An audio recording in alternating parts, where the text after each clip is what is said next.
Here is $500. Go get a manicure and stay away from my wedding. That was the note my sister Keisha attached to a personal check, terrified I would embarrass her in front of her new senator-in-laws. She thought I was still the broke sister driving a beat-up Toyota. She had no idea that the very ground she was standing on, the Emerald Estate Resort, belonged to me. Before I tell you how I turned her dream wedding into a nightmare, let me know where you are watching from. Hit like and subscribe if you have ever been underestimated by the people who should love you most. The engine of my 2010 Toyota Corolla sputtered and wheezed as I inched forward in the line of gleaming vehicles. To my left was a silver Bentley. To my right, a blacked-out Escalade that probably cost more than my parents' entire mortgage. The exhaust from my old car formed a gray cloud that seemed to offend the very air of the Emerald Estate. I gripped the peeling steering wheel, feeling the familiar vibration that had been my companion for over a decade. I could have driven the G-Wagon parked in my garage. I could have taken the Maybach. But today required a costume. Today I needed to be exactly who they thought I was. The failure, the disappointment, the poor sister. Looking through the windshield, I took in the massive iron gates of the resort. Gold leaf accented the swirling metal patterns catching the Georgia sun. Beyond the gates, the driveway was lined with century-old oak trees, their branches draped in Spanish moss that swayed gently in the breeze. It was breathtaking. I should know. I signed the deed for this property 6 months ago. I paid $15 million in cash to save this historic landmark from bankruptcy. But my family did not know that. To them, I was just Nia, the college dropout who sold insurance door to door. As I watched the valet park a cherry-red Ferrari, a bitter taste rose in my throat. My sister Keisha had rented out the entire estate for the weekend. The bill for the venue alone was $80,000. I knew for a fact that my father had skipped his heart medication for 3 months to save money for this deposit. I knew my mother had taken out a predatory loan just to pay for the floral arrangements. They were bleeding themselves dry to impress people who did not care about them all, while treating me like the family stain. Seeing them parade around my property drinking champagne, they could not afford acting like royalty, on land owned by the daughter they despised. It ignited a cold fire in my chest. I watched the security guard up ahead. He was checking names on a velvet clipboard, bowing and scraping to the guests in luxury cars. When he looked at my Toyota, his lip curled in disgust. He stepped into the road, hand raised, stopping me before I could even reach the kiosk. He had no idea he was blocking the path of the woman who signed his paychecks. I rolled down the window, the manual crank squeaking in protest, and prepared myself for the first battle of the day. The security guard loomed over my driver's side door, his mirrored sunglasses reflecting my tired expression and the rusted hood of my Corolla. He did not even bend down to speak to me at eye level. Instead, he tapped his knuckles against the glass, a sharp, impatient sound that grated on my nerves. I rolled the window down the rest of the way, letting the humidity of the Georgia afternoon invade the car. "Deliveries are around the back near the service entrance," he said, his voice flat and dismissive. He was already looking past me, waving a hand to usher the black Mercedes behind me to go around. "I am not a delivery driver," I said, keeping my voice calm, despite the heat rising in my cheeks. "My name is Nia Jenkins. I am the sister of the bride." The guard stopped mid-wave. He slowly lowered his head to look at me properly for the first time. He slid his sunglasses down his nose, revealing eyes that held zero respect. "Jenkins," he repeated, dragging the name out as if it left a bad taste in his mouth. He lifted the velvet-covered clipboard he was holding and flipped a page with an exaggerated sigh. His finger traced down the list of VIPs past the senators and the local celebrities until it stopped at the very bottom of the page. "Ah, yes, here we are." He looked back at me, a smirk playing on his lips. "I am afraid I cannot let you in, Ms. Jenkins. Your name is on the restricted list. In fact, it is the only name on the do not admit list." I gripped the steering wheel harder, my knuckles turning white. Restricted list. My own sister had put a security ban on me at her wedding. Not just an uninvite, but a formal security protocol, on whose authority I asked, though I already knew the answer. The bride herself, Miss Keisha Jenkins, gave us strict instructions this morning. The guard said, enjoying his moment of petty power a little too much. She said an individual matching your description driving a vehicle exactly like this heap might attempt to crash the reception. She was very specific about the car. He chuckled, glancing at the peeling paint on my door.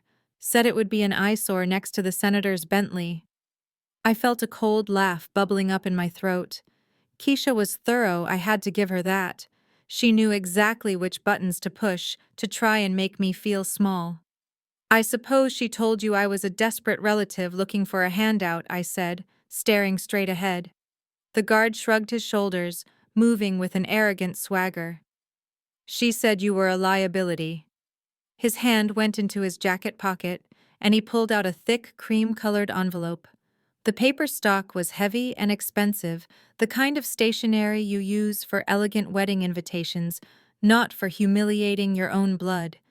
She told me to give you this if you showed up. She called it a consolation prize. He thrust the envelope through the open window, not even waiting for me to take it before dropping it onto my passenger seat. It landed with a heavy thud that sounded louder than the engine. Take my advice, lady, he said, stepping back and adjusting his uniform belt. Take whatever is in there and turn this junker around before we have to escort you off the premises. We do not want to make a scene in front of the real guests. Real guests. The irony was so thick I could almost taste it. He was standing on pavement. I paid for wearing a uniform I approved enforcing rules on a property that belonged to me, and he was treating me like a trespasser. I looked at the envelope on the seat beside me. It looked innocent enough, but I knew it contained a weapon designed to destroy my dignity. The cacophony of car horns behind me reached a fever pitch. The driver of the Bentley was leaning on his horn with aggressive entitlement, and I could see the woman in the Escalade shouting something about moving my piece of junk off the road. The noise washed over me like a physical wave, but I did not flinch. My entire world had narrowed down to the cream-colored envelope resting in my hands. The security guard tapped his foot, his hand resting on his holster, impatient for me to disappear and clear the way for the important people. I took my time sliding my finger under the wax seal, breaking it with a satisfying snap. I pulled out the contents right there in the middle of the driveway, letting everyone wait. First came the check. It was a personal check from my father's account. The handwriting on the amount line was shaky, probably because he was stressed about money he did not have, but the signature was my mother's aggressive loop. $500. The amount was written in bold black ink. $500 to buy my absence. $500 to erase me from my own sister's life.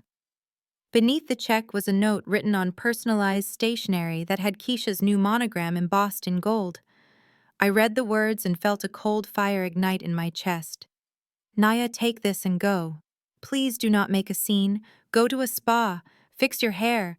Buy a dress that does not look like it came from a thrift store. We have senators here. People of influence.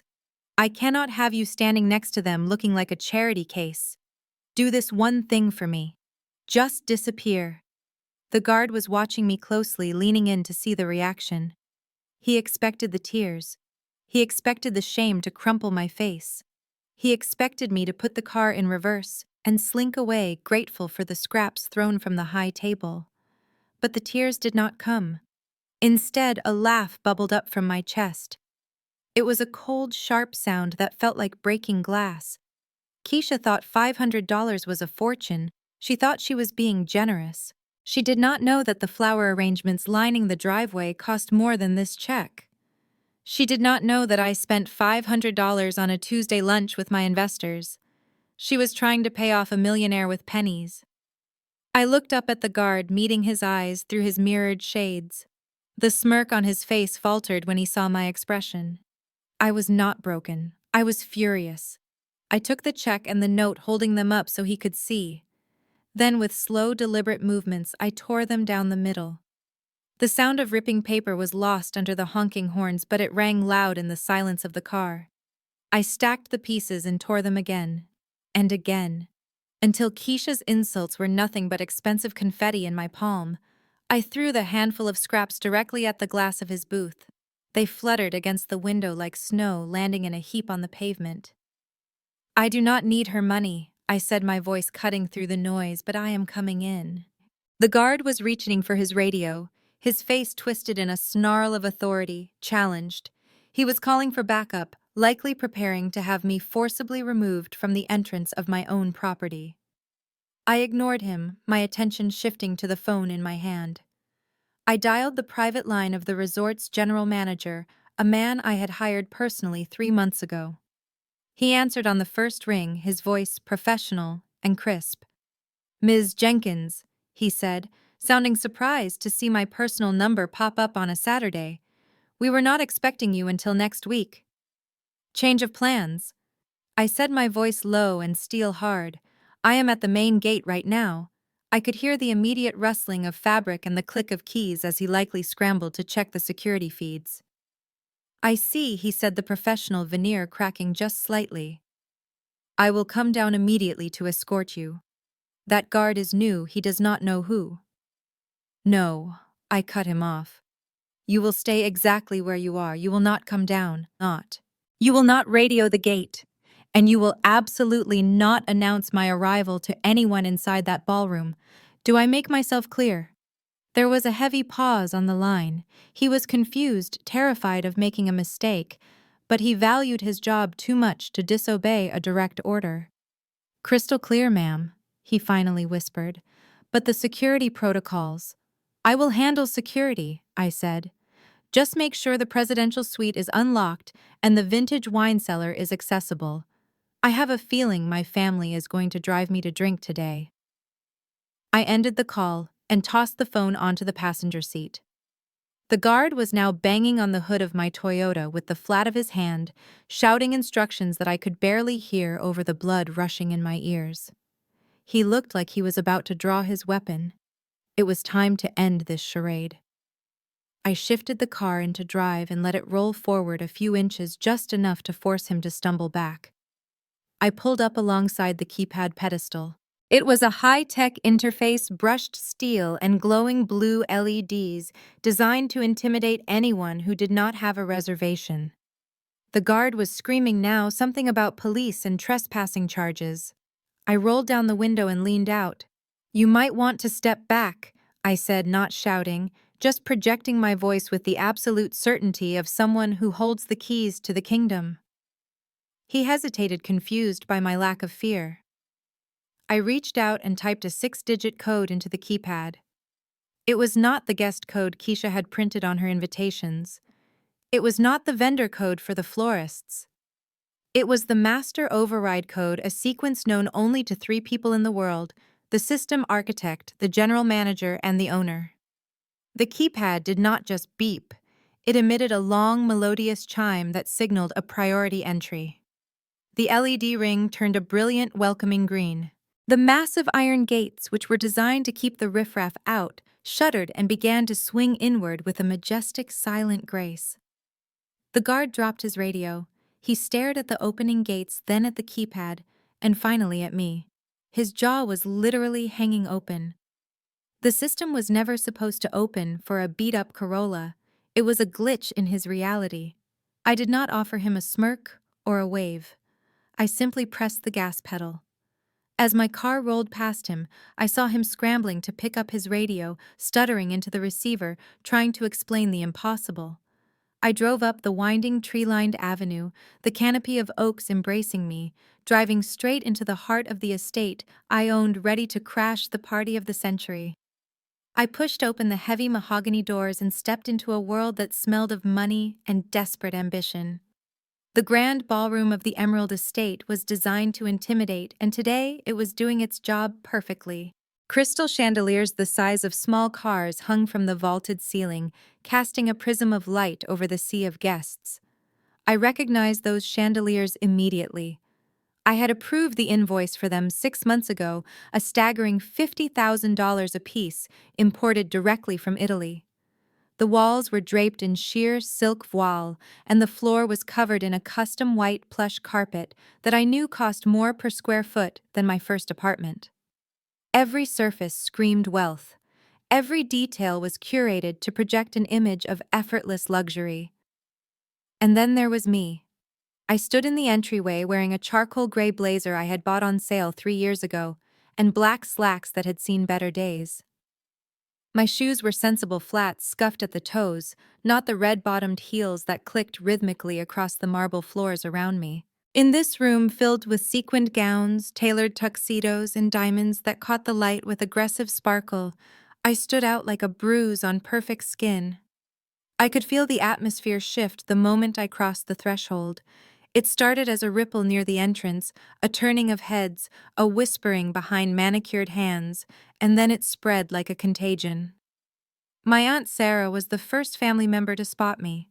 She was holding a glass of champagne near the chocolate fountain, and when her eyes landed on me, her expression curdled. It was not just surprise, it was pure, unadulterated contempt. She nudged my cousin David, who turned and looked me up and down with a sneer that said I was nothing more than trash that had blown in from the street. I could hear the murmurs starting the low buzz of gossip that follows the family disappointment. "Look at her," one woman whispered loud enough for me to hear. "Did she not get the memo that this is a black tie event?" Another voice chimed in. "That is Nia, the one who sells insurance. I heard she is barely making rent.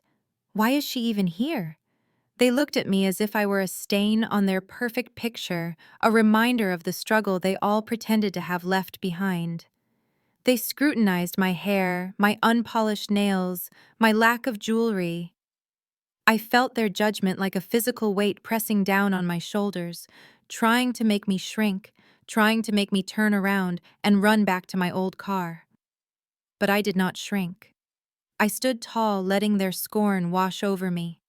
They saw a poor relation crashing a high society wedding. I saw tenants partying in my house without paying the rent. Suddenly, the crowd parted like the Red Sea, but not out of respect. A woman in a shimmering gold silk dress stormed toward me, her face contorted in a mask of fury that she was barely keeping contained behind a layer of heavy foundation. It was my mother Eleanor. She looked like a church matriarch gone rogue. Her wide-brimmed hat threatened to take flight with the speed of her angry approach, and the massive fake diamond necklace around her neck clattered against her collarbone with every heavy step. She did not greet me with a smile. She did not open her arms for a hug. Instead, she clamped a hand around my upper arm, her manicured nails digging into my flesh with surprising strength, and yanked me sideways with enough force to make me stumble. "Move," she hissed under her breath, a sound like steam escaping a pressure cooker. "We are not doing this here." She dragged me past a towering ice sculpture of a swan and shoved me into a narrow alcove near the kitchen service doors, away from the prying eyes of her precious guests. The smell of her expensive perfume mixed with the scent of industrial cleaner from the kitchen, creating a nauseating combination that made my stomach turn. She spun around to face me, her chest heaving, her eyes wild with panic and rage. "Are you insane, Nia? Did you lose the little mind you have left? I told Keisha to send you money. I told her to make sure you stayed away. But here you are standing in the middle of the most important day of this family's history, looking like you just crawled out of a dumpster." I pulled my arm from her grip, rubbing the spot where her nails had left red crescent marks on my skin. "Hello to you too, Mother," I said, my voice flat and devoid of the fear she wanted to see. "I see you got the check." I returned it. "I did not want your charity. You never want to listen, do you?" She poked a finger at my chest, striking the lapel of my cheap blazer hard. "Look at you. Just look at yourself. We have Senator Davis out there. We have the governor's wife drinking cocktails. We have the editor of Atlanta High Society magazine taking photographs right now. And you walk in here wearing that. You look like the help, Nia. Actually, the help looks better because at least they are wearing uniforms that fit. You look like a stain on a white tablecloth. You look like a walking disaster meant to embarrass us." Her eyes darted around, frantically checking the corridor to see if anyone important had followed us. When she was satisfied we were alone, she turned the full force of her venom back on me, her voice dropping to a poisonous whisper. This wedding is not about you. It is about Keisha. It is about her future. She is marrying into a dynasty. She is elevating this family to a level you could never dream of. And I will not let her jealous, bitter failure of a sister ruin it, because she cannot stand to see someone else succeed. You are here to beg, aren't you? You are here to corner the senator and ask for a job, or try to get Marcus to give you a loan for that failing life of yours. I know you, Nia. I know you are struggling with that pathetic insurance job, or whatever it is you do now. But you are not going to humiliate us today. I will not allow it. The words hit me with the familiarity of an old song I had heard variations of my entire life. Keisha was the star, the diamond, the hope. I was the dirt she stood on to reach higher. My mother's face was inches from mine, her breath hot on my face. You are going to turn around, she demanded, her voice shaking. You are going to walk out that back door, and you are going to get in that rust bucket you drive, and you are going to leave immediately. If anyone asks who you were, I will tell them you were a caterer who got lost. Do not speak to the guests. Do not look at the groom. And for the love of God, do not let the senator see you. You are a blemish, Nia. A mistake we are trying to hide. Now go, before I have to call security and have them throw you out like the trash you are dressing up as. Trash. I repeated the word, tasting the bitterness on my tongue. You call me trash, mother, but I do not see Keisha stepping up when the real world comes knocking. You talk about embarrassment, you talk about shame, but you seem to have a very selective memory when it comes to who actually keeps this family afloat. I took a step closer to her, invading her personal space for once, making her lean back against the cold kitchen wall.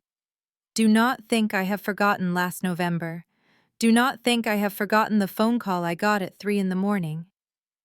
Her eyes flickered with something that might have been guilt if she were capable of it, but it was quickly replaced by annoyance. That was different, she snapped. Your father was sick. It was an emergency. Yes, I said, my voice dropping to a dangerous whisper. Dad had a massive stroke. He was lying in the ICU at Grady Memorial, and the doctors said he needed immediate surgery. Advanced cardiovascular surgery that insurance refused to cover because you missed the premium payments again. You stood there in the waiting room crying about how you were going to lose him. You called Keisha first, didn't you? You called your precious star, your future senator's wife. And what did she say, mother? Tell me what the golden child said when her father's life was on the line. She said she couldn't help, Eleanor blurted out, defensive, now her hands fluttering to her pearl necklace. She was in the middle of launching her boutique. Her capital was tied up in inventory. She couldn't just liquidate her assets on a whim. She has a brand to protect, Nia. You cannot expect someone with her visibility to just throw money around without considering the business implications. I laughed, a dry, humorless sound. Business implications. She was buying handbags, mother. I saw her Instagram stories. She was in Miami buying Birkins while Dad was fighting to breathe. But when you called me, when you told me you needed $50,000 cash by sunrise, or they wouldn't operate, I didn't ask about my brand. I didn't ask about my inventory. I wired the money in 10 minutes. $50,000, mother. That is more than you have earned in the last decade. That is more than Keisha has ever made in her entire life. So what? Eleanor hissed, straightening her spine and regaining her haughty composure. You want a medal for doing what you are supposed to do. You want a parade because you helped your father. That is your job, Nia. That is your role in this family. Keisha was born to be the face of this family. She is the beauty. She is the charm. She is the one who brings us glory. You. She looked me up and down with a sneer that cut deeper than any knife. You are the worker. You are the mule. You do not have a husband. You do not have children. You do not have a reputation to maintain, or a social circle to impress. What else are you going to do with your money? Hoard it. Spend it on lonely dinners for one. The cruelty of her logic took my breath away. In her twisted world, my success only existed to service Keisha's ambition. My hard-earned money was just a safety net for their reckless spending. "You think because I am single my money belongs to you?" I asked, my voice shaking with suppressed rage. "You think because I don't plaster my life on social media that I don't have a future worth protecting? I think you owe us," Eleanor said, cold and final. "We raised you. We put a roof over your head. And since you turned out so plain, so unexceptional, the least you can do is support the one child who actually has a chance at greatness. Keisha is going to change the world. She is going to be powerful. And you should be honored to pay her way. You should be grateful that you get to contribute to her legacy. Because let's face it, Nia, you will never have a legacy of your own. You are the soil we walk on to get to the stars. Now stop throwing your little tantrums about $50,000. It is gone. It is spent. It is in the past. If you bring it up to the senator's family, I swear I will tell everyone you stole it. I will tell them you are a thief and a liar, and I will have you arrested. Do not test me, Naya. I will sacrifice you to save her without blinking an eye." My mother checked her diamond-encrusted watch and then glared at me with eyes that held zero maternal warmth. "You have exactly 1 minute to vanish," she hissed. "If you are still breathing my air in 60 seconds, I am flagging down the head of security. I will tell him you are a stalker. I will tell him you threatened me. I will have you dragged out of here by your hair if that is what it takes to protect this wedding." She reached into her clutch and pulled out her phone, her thumb hovering over the screen. "Do not think I will not do it, Nia. I have erased you from this family once today, and I will do it again physically this time. This is your last warning. Get out." I looked at her. Really looked at her. I saw the desperation behind the makeup. I saw the fear that her house of cards was about to collapse. And for the first time in my life, I did not feel the urge to fix it for her. I did not feel the need to be the good daughter who absorbed the pain so everyone else could be comfortable. I felt powerful. I crossed my arms over my chest and planted my feet firmly on the marble floor I owned. "Make the call," I said, my voice challenging her. "Go ahead, Mother. Call security. Call the police. Scream for help at the top of your lungs. I want you to do it." She froze her thumb, trembling over the dial button. "You are bluffing," she whispered. "You are trying to call my bluff, but you will lose." I took a step forward, invading her space, forcing her to look up at me. "I am not bluffing. I am waiting. Call them over here. Let us see what happens when the men with the badges arrive. Let us see who they salute and who they escort off the premises. You think you have the power here because you are the mother of the bride.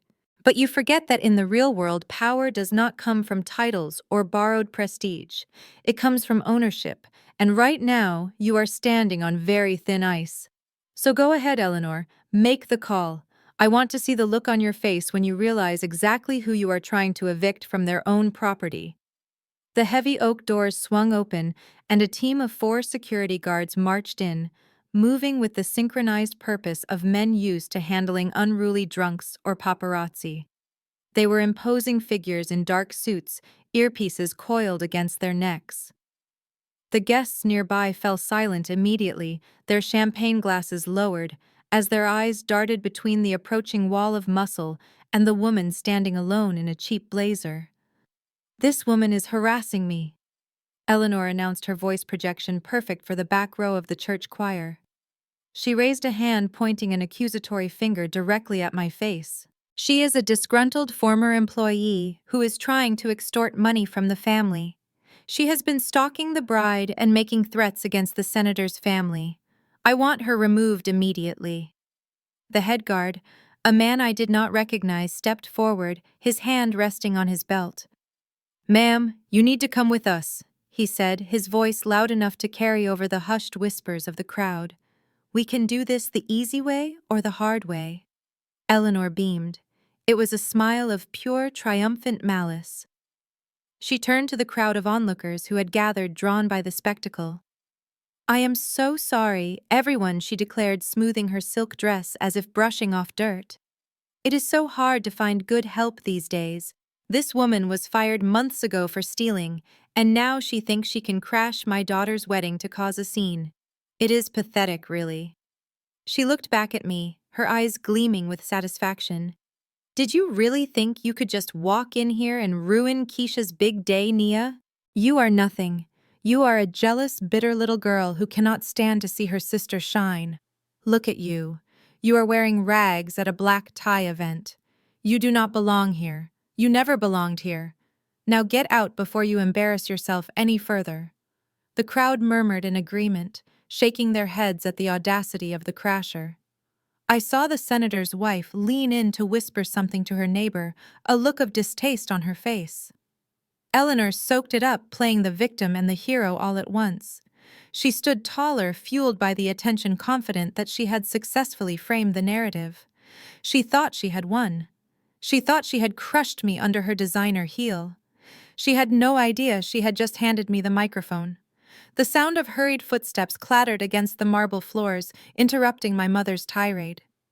A man in an immaculate tuxedo burst through the crowd, moving with a frantic energy that was entirely out of place for someone of his stature. It was Arthur Henderson, the general manager of the Emerald Estate. He was a man who usually glided through rooms with the silent grace of a ghost. But right now he was sprinting. His face was flushed, and beads of sweat were visible on his forehead. He looked terrified. My mother's eyes lit up when she saw him. She interpreted his haste as concern for her, the paying client, the mother of the future senator's wife. She smoothed her dress and adjusted her hat, composing herself into the picture of an aggrieved matriarch. She stepped forward, blocking his path to me, assuming his rush was entirely for her benefit. She assumed he was running to save her reputation. "Mr. Henderson, thank goodness you are here," she announced, her voice dripping with entitlement. "I was just telling these security guards that they are not moving fast enough. This woman is a menace." She gestured at me with a flick of her wrist as if I were a fly she wanted swatted. "She has crashed our private event, she is harassing the guests, and she refuses to leave. I want you to personally oversee her removal. I want her banned from the property permanently." Henderson skidded to a halt, his chest heaving as he tried to catch his breath. He looked bewildered, his eyes darting frantically around the scene, taking in the security guards, the crowd of whispering guests, and finally my mother, who was looming over him with an expectant sneer. My mother did not wait for him to speak. She took his silence for deference. "Do not just stand there," she snapped, clapping her hands together. "Do your job. Get this trash out of my daughter's wedding. If she is not gone in 2 minutes, I will be speaking to your corporate office. I will have your job. Do you know who we are? Do you know who my son-in-law is? We are paying a fortune for this venue, and I expect a certain caliber of environment. This person is polluting it." She turned back to the crowd, beaming with the confidence of a woman who believes the world revolves around her credit limit. She thought she had won. She thought the cavalry had arrived to execute her orders. She had absolutely no idea that the man she was barking orders at answered to only one person in the entire world. And that person was standing right in front of her wearing a $20 blazer. Mr. Henderson did not stop. He did not slow down. He did not even blink in my mother's direction. He breezed past her outstretched hand as if she were nothing more than a decorative statue in the hallway. The air from his movement ruffled the feathers on her hat, leaving her hand hanging in empty space. The smile on her face faltered, then froze into a mask of utter confusion. She turned her head, trying to track him, trying to understand why her command had been ignored, but he was already gone from her orbit. He came to a halt directly in front of me. The man who ran the most exclusive resort in Georgia, who commanded a staff of hundreds and managed the egos of politicians and celebrities, stopped inches from my scuffed flat shoes. The silence in the room was absolute. Even the ambient noise of the kitchen seemed to die away. And then, right there in front of the senator, his wife, my entire family, and the security team that was seconds away from grabbing me, Arthur Henderson bowed. It was not a polite nod. It was not a casual greeting. It was a deep, respectful 90-degree bow, the kind usually reserved for royalty or heads of state. He held the position for a long heartbeat, letting the weight of the gesture sink into the minds of everyone watching. When he straightened, his face was pale, but his eyes were filled with a desperate need to please. "Madam Chairwoman Jenkins," he said, his voice projecting clearly to the back of the room, "please accept my most humble and profound apologies for this unacceptable delay. We had a catastrophic failure in our vehicle recognition system at the main gate. It will be rectified immediately. I have already fired the technician responsible." A gasp rippled through the crowd. I heard a glass shatter somewhere near the bar. My mother made a sound like a dying engine, a strangled choke of disbelief. She took a stumbling step forward, her face draining of all color. "Chairwoman," she repeated the word, tasting like ash in her mouth. "Mr. Henderson, you are mistaken. This is Nia. She is nobody. She sells insurance." Henderson turned to her, then his expression shifting from reverence to ice-cold professional disdain. "I assure you, madam, I make no mistakes regarding the leadership of this company." He turned back to the room, raising his voice to address the security team and the gawking guests. "Ladies and gentlemen, please step back. The security team will stand down immediately. You are currently detaining the sole owner and proprietor of the Emerald Estate. Miss Nia Jenkins acquired this entire property 6 months ago. The transaction was $15 million, paid entirely in cash. She owns the ground you are standing on, the walls around you, and the roof over your heads. She is the signatory on every check and the final authority on every decision made within these gates." The revelation hit the room like a physical shockwave. $15 million. Cash. The words echoed in the silence, bouncing off the silk-draped walls. The senator looked at me with new eyes, assessing, calculating. The guests who had sneered at my blazer suddenly looked terrified, wondering if I had noticed their disrespect. And my mother, she looked as if she had been slapped by the hand of God himself. She stood frozen, her mouth opening and closing, unable to process the reality that the daughter she had called a failure was actually the landlord she had been trying to impress all along. I looked at Henderson and gave him a small nod. "Thank you, Arthur," I said calmly. "Now about that room." The silence that followed Henderson's announcement was heavy and suffocating. It was the kind of silence that usually happens right before a building collapses. My mother, Eleanor, who had been a towering figure of rage just moments ago, seemed to shrink physically.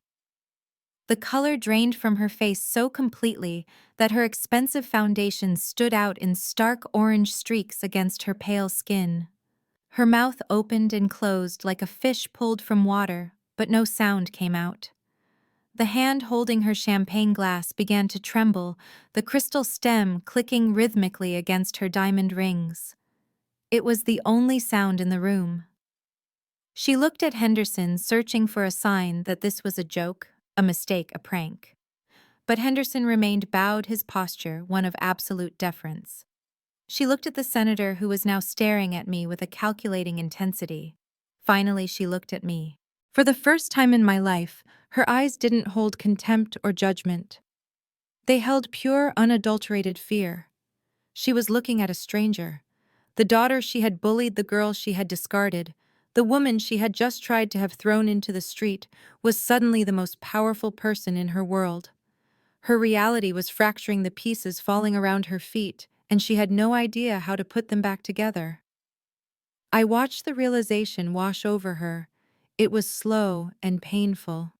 She realized that every insult she had hurled at me in the last 10 minutes had been heard by the staff I paid. She realized that the security guards she had summoned were now looking to me for orders, not her. She realized that the very air she was breathing belonged to me. She took a stumbling step back, her heel catching on the plush carpet. She looked like she was going to crash into the ice sculpture she had dragged me past earlier. I moved then. I didn't rush. I didn't run. I walked toward her with the slow, deliberate pace of a predator who knows the prey has nowhere to go. The crowd parted instantly, creating a wide corridor between us. I could hear their whispers changing.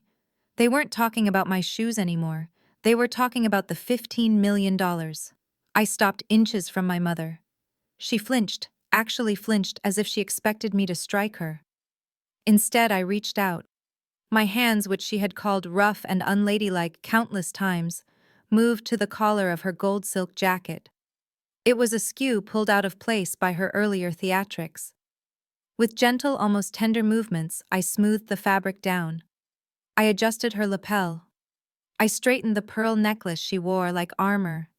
It was an intimate gesture, something a loving daughter would do, but the coldness in my eyes made it a display of dominance. I was touching her, fixing her, and she was too terrified to move. I leaned in close, invading her personal space just as she had invaded mine in that dirty kitchen hallway. I brought my lips right to her ear, so close that my breath stirred the hair she had spent hours styling. The room strained to hear what I would say, but this message was just for her. "Mother," I whispered, my voice soft but hard as diamonds. "You look like you are about to be sick. You should take a deep breath, but be careful how you exhale. You are standing on my marble floors. You are drinking vintage champagne from my private cellar. The flowers, you are smelling the roof over your head, the ground beneath your feet. It is all mine." I pulled back just enough to look her in the eye, my hands still resting on her shoulders, pinning her in place. I saw the tears welling up in her eyes, tears of humiliation, not sorrow. I smiled, a small, cold curving of my lips. "Enjoy the party, Eleanor. Drink the wine, eat the food, but do not drop that glass. I would hate for you to stain my floor. It is imported, and unlike you, it has real value." The heavy oak doors creaked open again, and a hush fell over the room. But this silence was different. It wasn't the silence of awe or shock.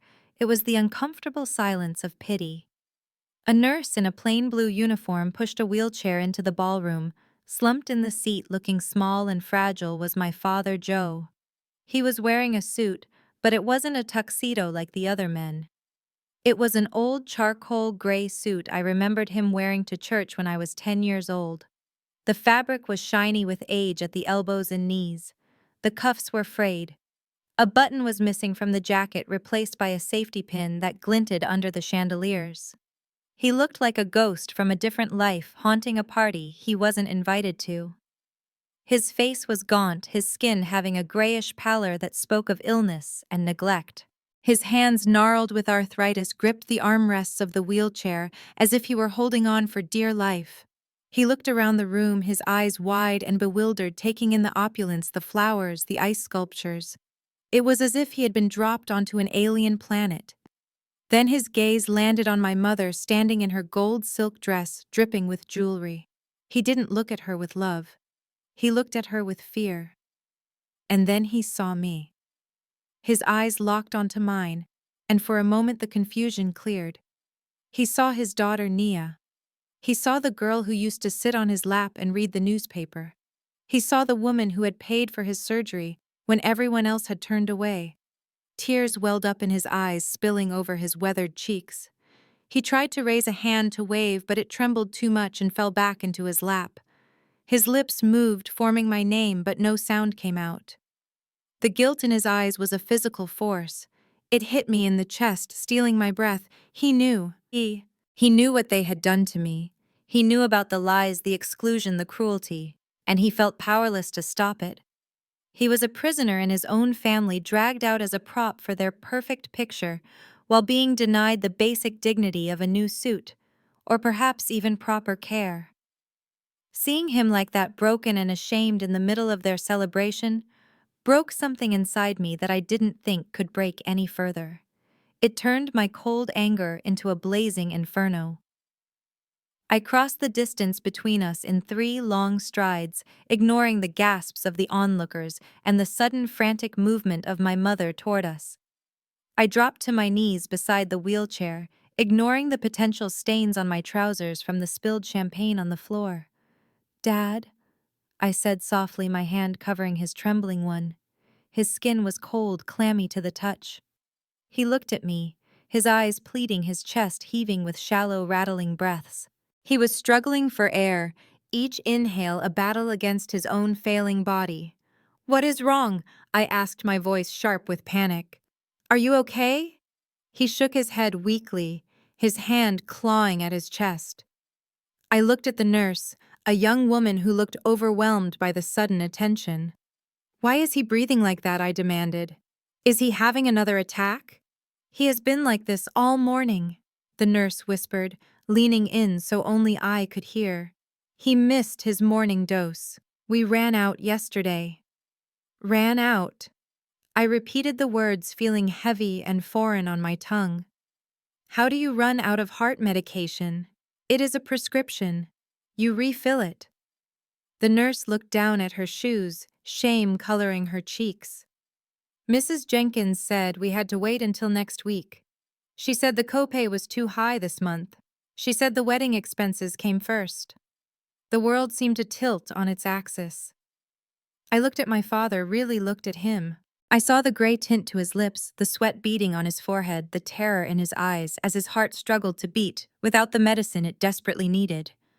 I reached for the small leather pouch attached to the side of his wheelchair, the one he always used to carry his pills. My fingers fumbled with the zipper, tearing it open. Inside, there was nothing. No amber bottles, no blister packs, just a few crumpled receipts and a layer of dust. It was empty, hollow, just like the promises my family had made to care for him. My hand shook as I held the empty bag open, staring into the void where his lifeline should have been.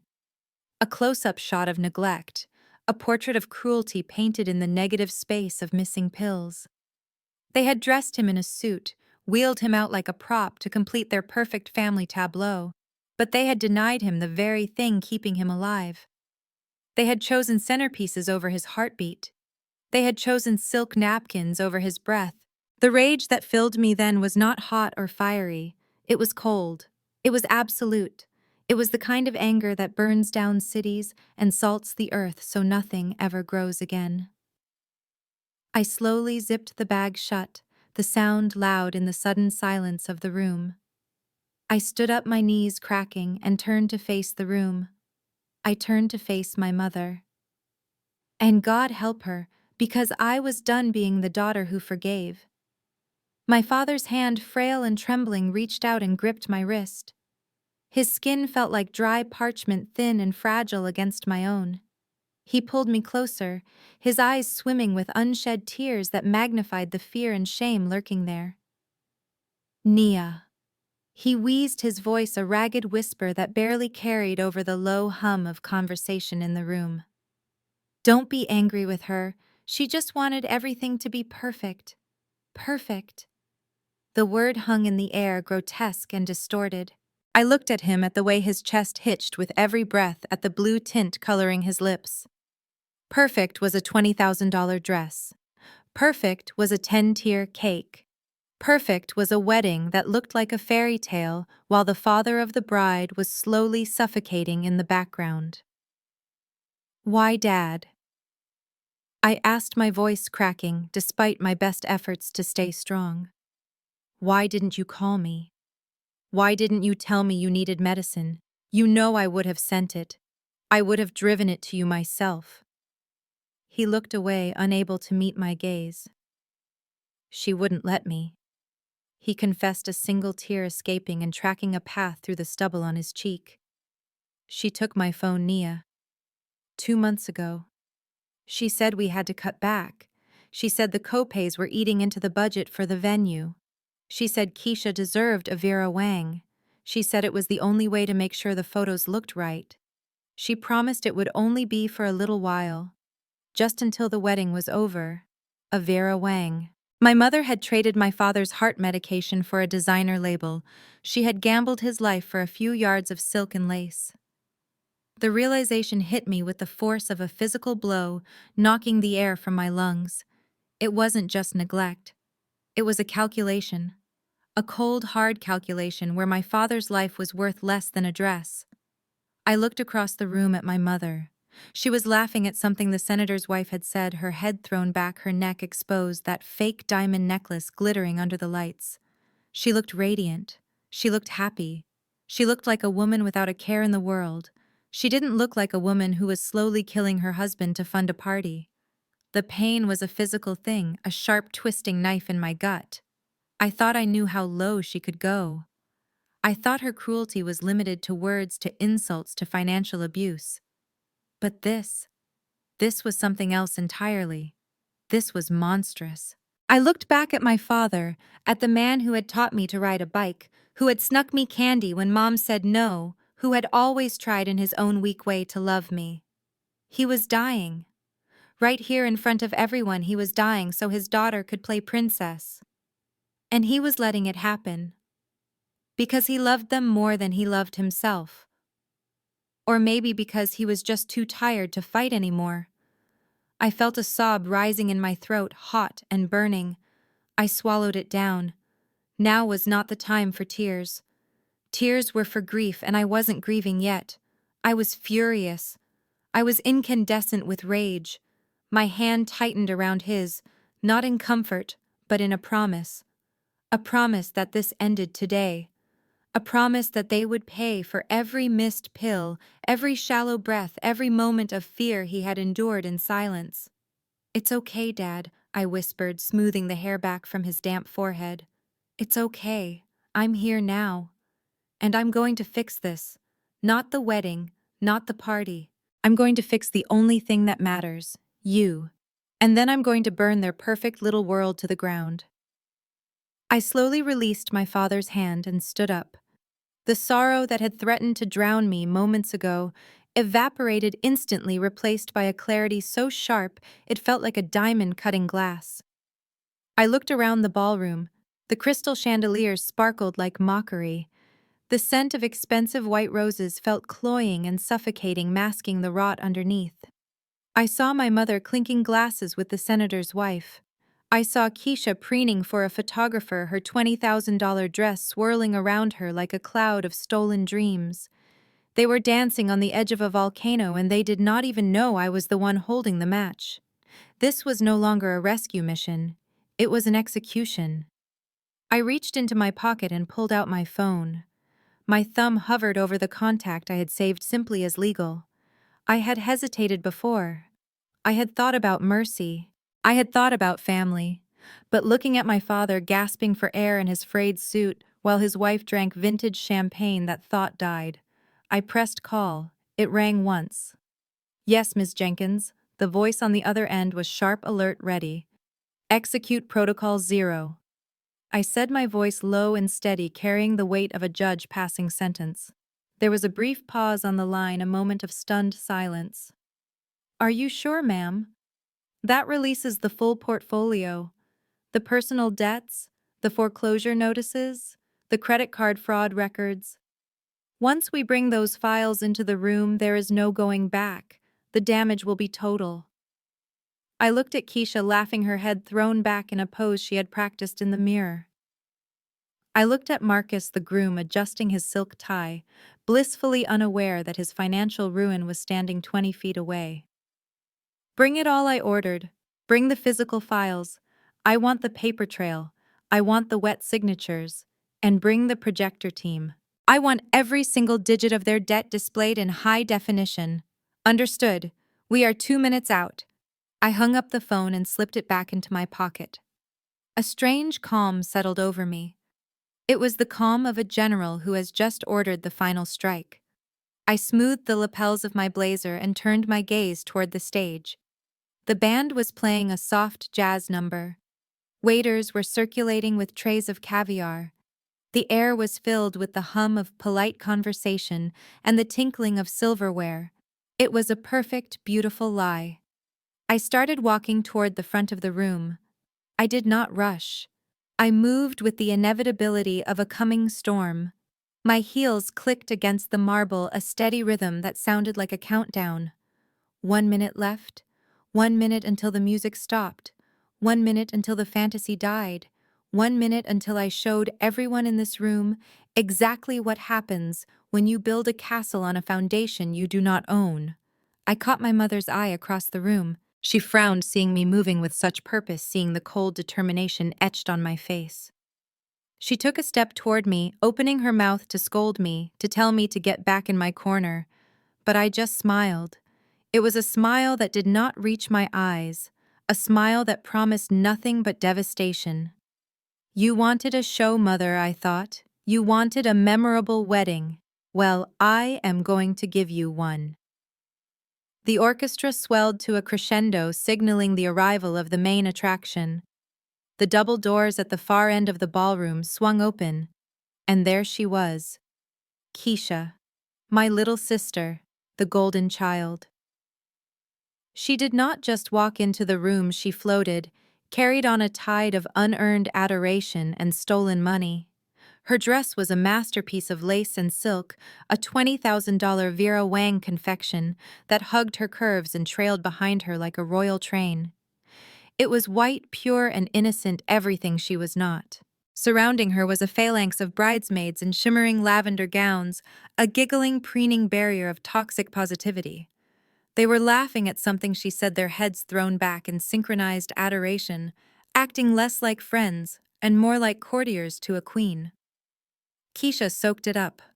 She beamed at the photographers, blew kisses to the crowd, and twirled slightly to let the light catch the diamond tiara perched on her head. She looked triumphant. She looked untouchable.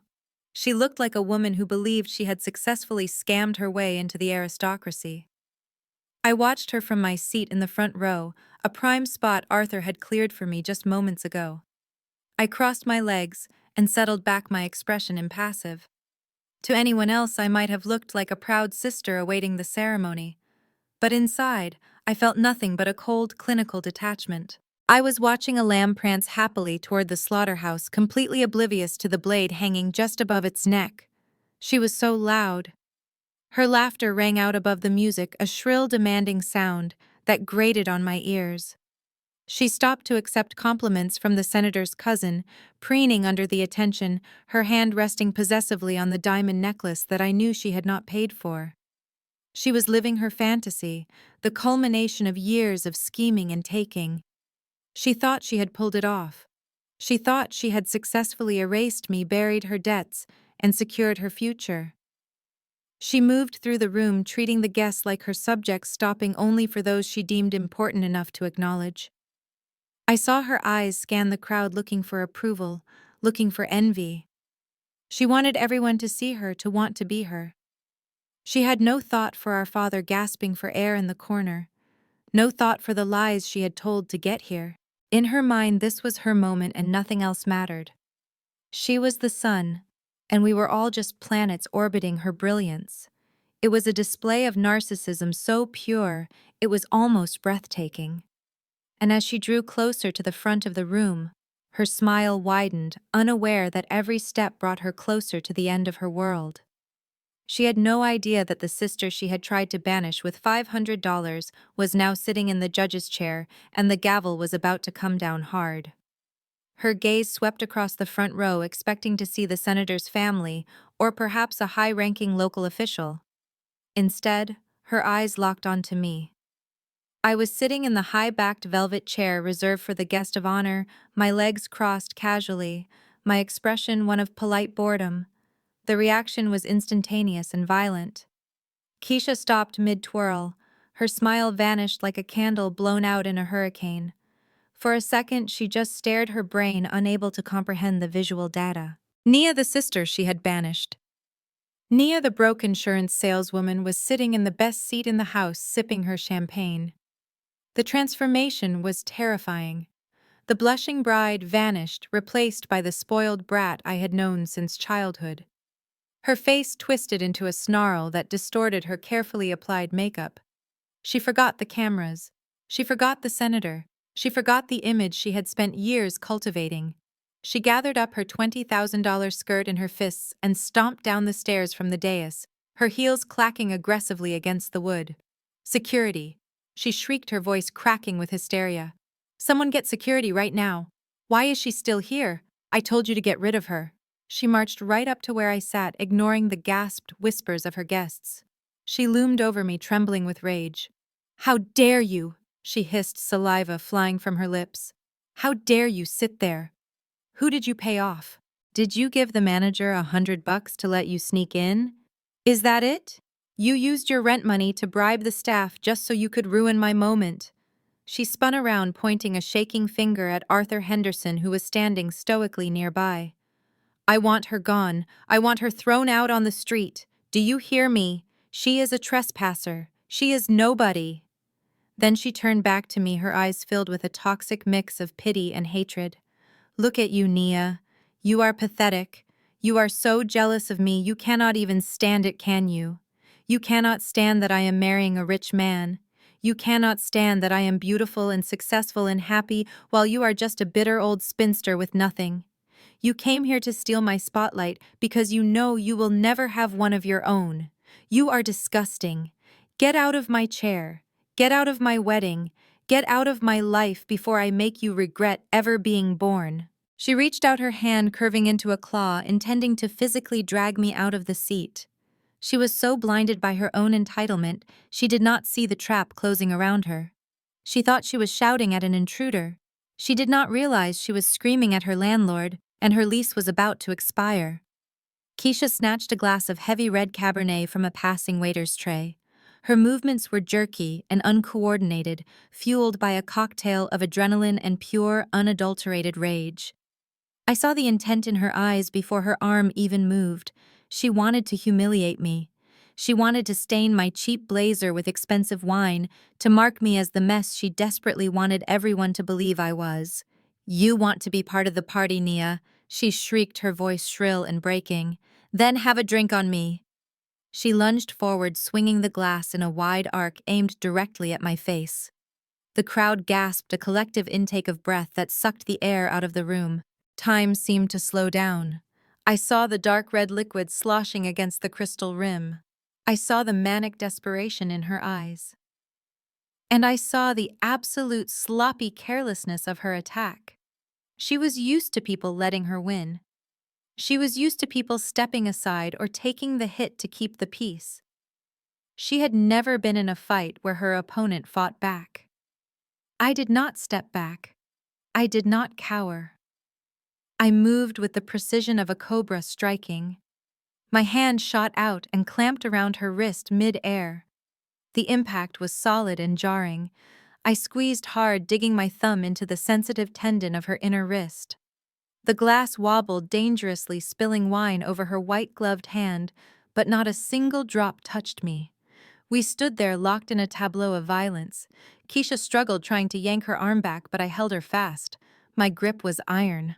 It was the grip of a woman who had carried the weight of this family for a decade, while Keisha had never carried anything heavier than a shopping bag. "Let go of me," she screamed, struggling against my hold. "You are hurting me. I am saving you." I said, my voice calm and conversational, as if we were discussing the weather and not standing in the middle of a ballroom brawl. Because red wine is notoriously difficult to get out of silk, Keisha, especially when that silk belongs to a $20,000 custom Vera Wang gown. She froze, her eyes darting from my face to the wine trembling in her hand. "What are you talking about?" she hissed.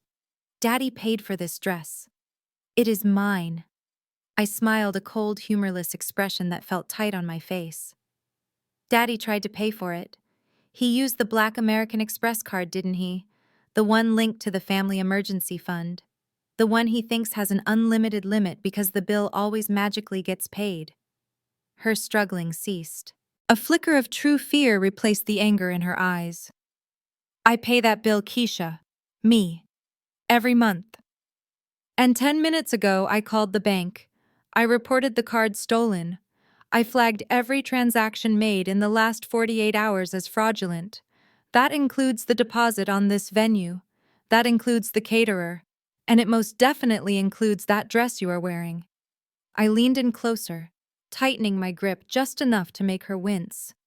"So tell me, little sister, when the bridal boutique calls the police for theft of services, whose credit card are you going to use to bail yourself out? Because Dad is tapped out, Mom is broke, and Marcus, we both know he does not have a dime to his name." I released her wrist with a sharp shove. She stumbled backward, her high heels slipping on the polished floor. The wine glass fell from her numb fingers and shattered against the marble. The dark red liquid exploded outward, splashing across the hem of her pristine white dress, seeping into the delicate lace like a spreading wound. She stared at the stain in horror, realizing that the ruin she had intended for me had just become her own reality. The word debt hit Keisha like a physical blow. It was a dirty word in her vocabulary, a word that belonged to other people, to poor people, to people like me. Not to her. She looked down at the spreading wine stain on her dress, and then back up at my face, and I saw the moment her reality fractured. The color drained from her cheeks, leaving her looking gray and sickly beneath the layers of bronzer. She took a step back, her hands trembling as she smoothed the ruined silk of her gown. "You are lying," she stammered, her voice thin and reedy. "You are just trying to scare me. Daddy has money, Marcus has money, we are not broke. We are not like you." She looked around the room, her eyes wild and searching. She needed a shield. She needed a weapon. She needed a man to step in and put me back in my place, because in her world, problems were solved by men with checkbooks and last names that opened doors. Her gaze landed on the groom's side of the room. Marcus, her savior, her ticket to the high life. He was standing near the bar laughing with his groomsmen, oblivious to the catastrophe unfolding on the dance floor. "Marcus," she screamed, the sound tearing through the polite murmur of the ballroom. "Marcus, get over here right now." The desperation in her voice was palpable. It was the cry of a drowning woman. Marcus turned, his smile faltering as he saw his bride distress. He set his drink down and adjusted his tuxedo jacket, smoothing the lapels with a practiced, arrogant gesture. He began to walk toward us, his stride long and confident. He looked every inch the part of the wealthy scion Keisha believed him to be. He had the walk of a man who had never been told no. Keisha threw herself at him as soon as he was within reach, clutching his arm with a grip that must have been painful. "Marcus, handle her," she demanded, pointing a shaking finger at me. "She is crazy. She is saying terrible things. She says Daddy credit cards are locked. She says we are in debt. Throw her out, Marcus. Call your father. Call the police. Tell her who we are. Tell her she cannot speak to us like this." Marcus wrapped an arm around her waist, patting her reassuringly, but his eyes were on me. He looked annoyed, like I was a fly that had landed in his soup. He did not recognize me yet. Why would he? I was just the sister in the background, the one Keisha complained about. He saw a woman in a cheap blazer standing on his dance floor, ruining his wife vibe. He stepped forward, positioning himself between Keisha and me, puffed up with the false bravado of a man who thinks his last name is a shield against consequences. "You need to leave," he said, his voice deep and booming, meant to intimidate, meant to command the room. "You are upsetting my wife. I do not know what kind of game you are playing coming in here with these lies, but it ends now. My father is Senator Davis. Do you have any idea what kind of trouble you are in? We have security here. We have influence. If you do not walk out of here on your own 2 feet, I will make sure you are carried out in handcuffs." He took another step closer, looming over me, trying to use his height and his expensive cologne to cow me into submission. He thought he was the apex predator in this room.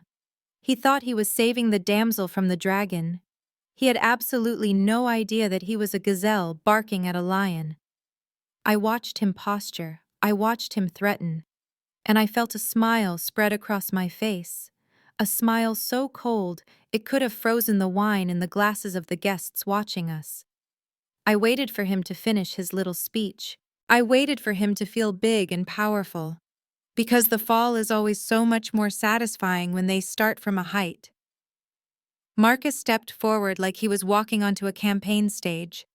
He adjusted his silk tie with a flick of his wrist, a gesture so practiced it looked rehearsed in a mirror. He was handsome in that generic expensive way, perfectly groomed hair teeth capped to a blinding white and a tuxedo that fit him like a second skin. But his eyes were empty. They held the dull shine of a man who has never had to earn a single thing in his life.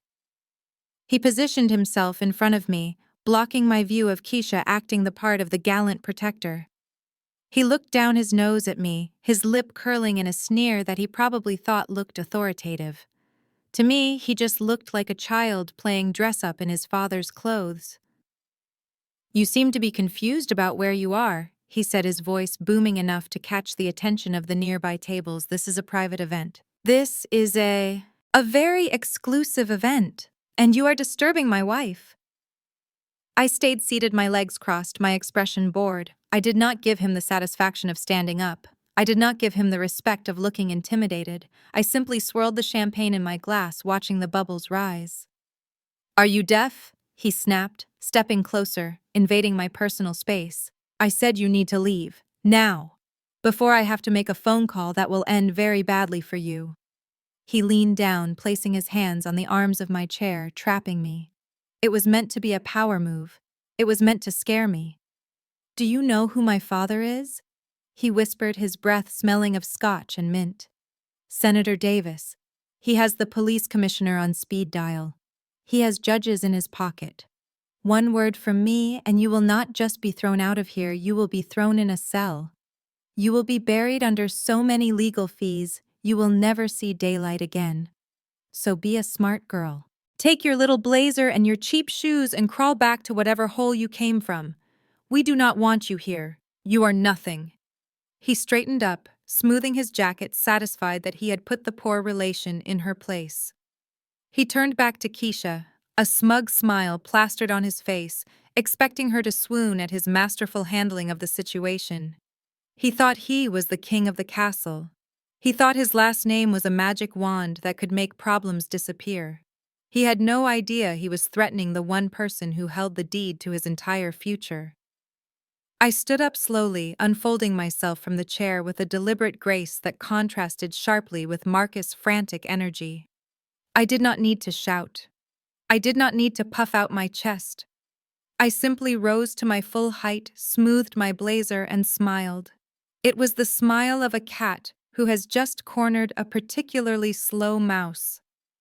Hello, Marcus, I said, my voice smooth and pleasant.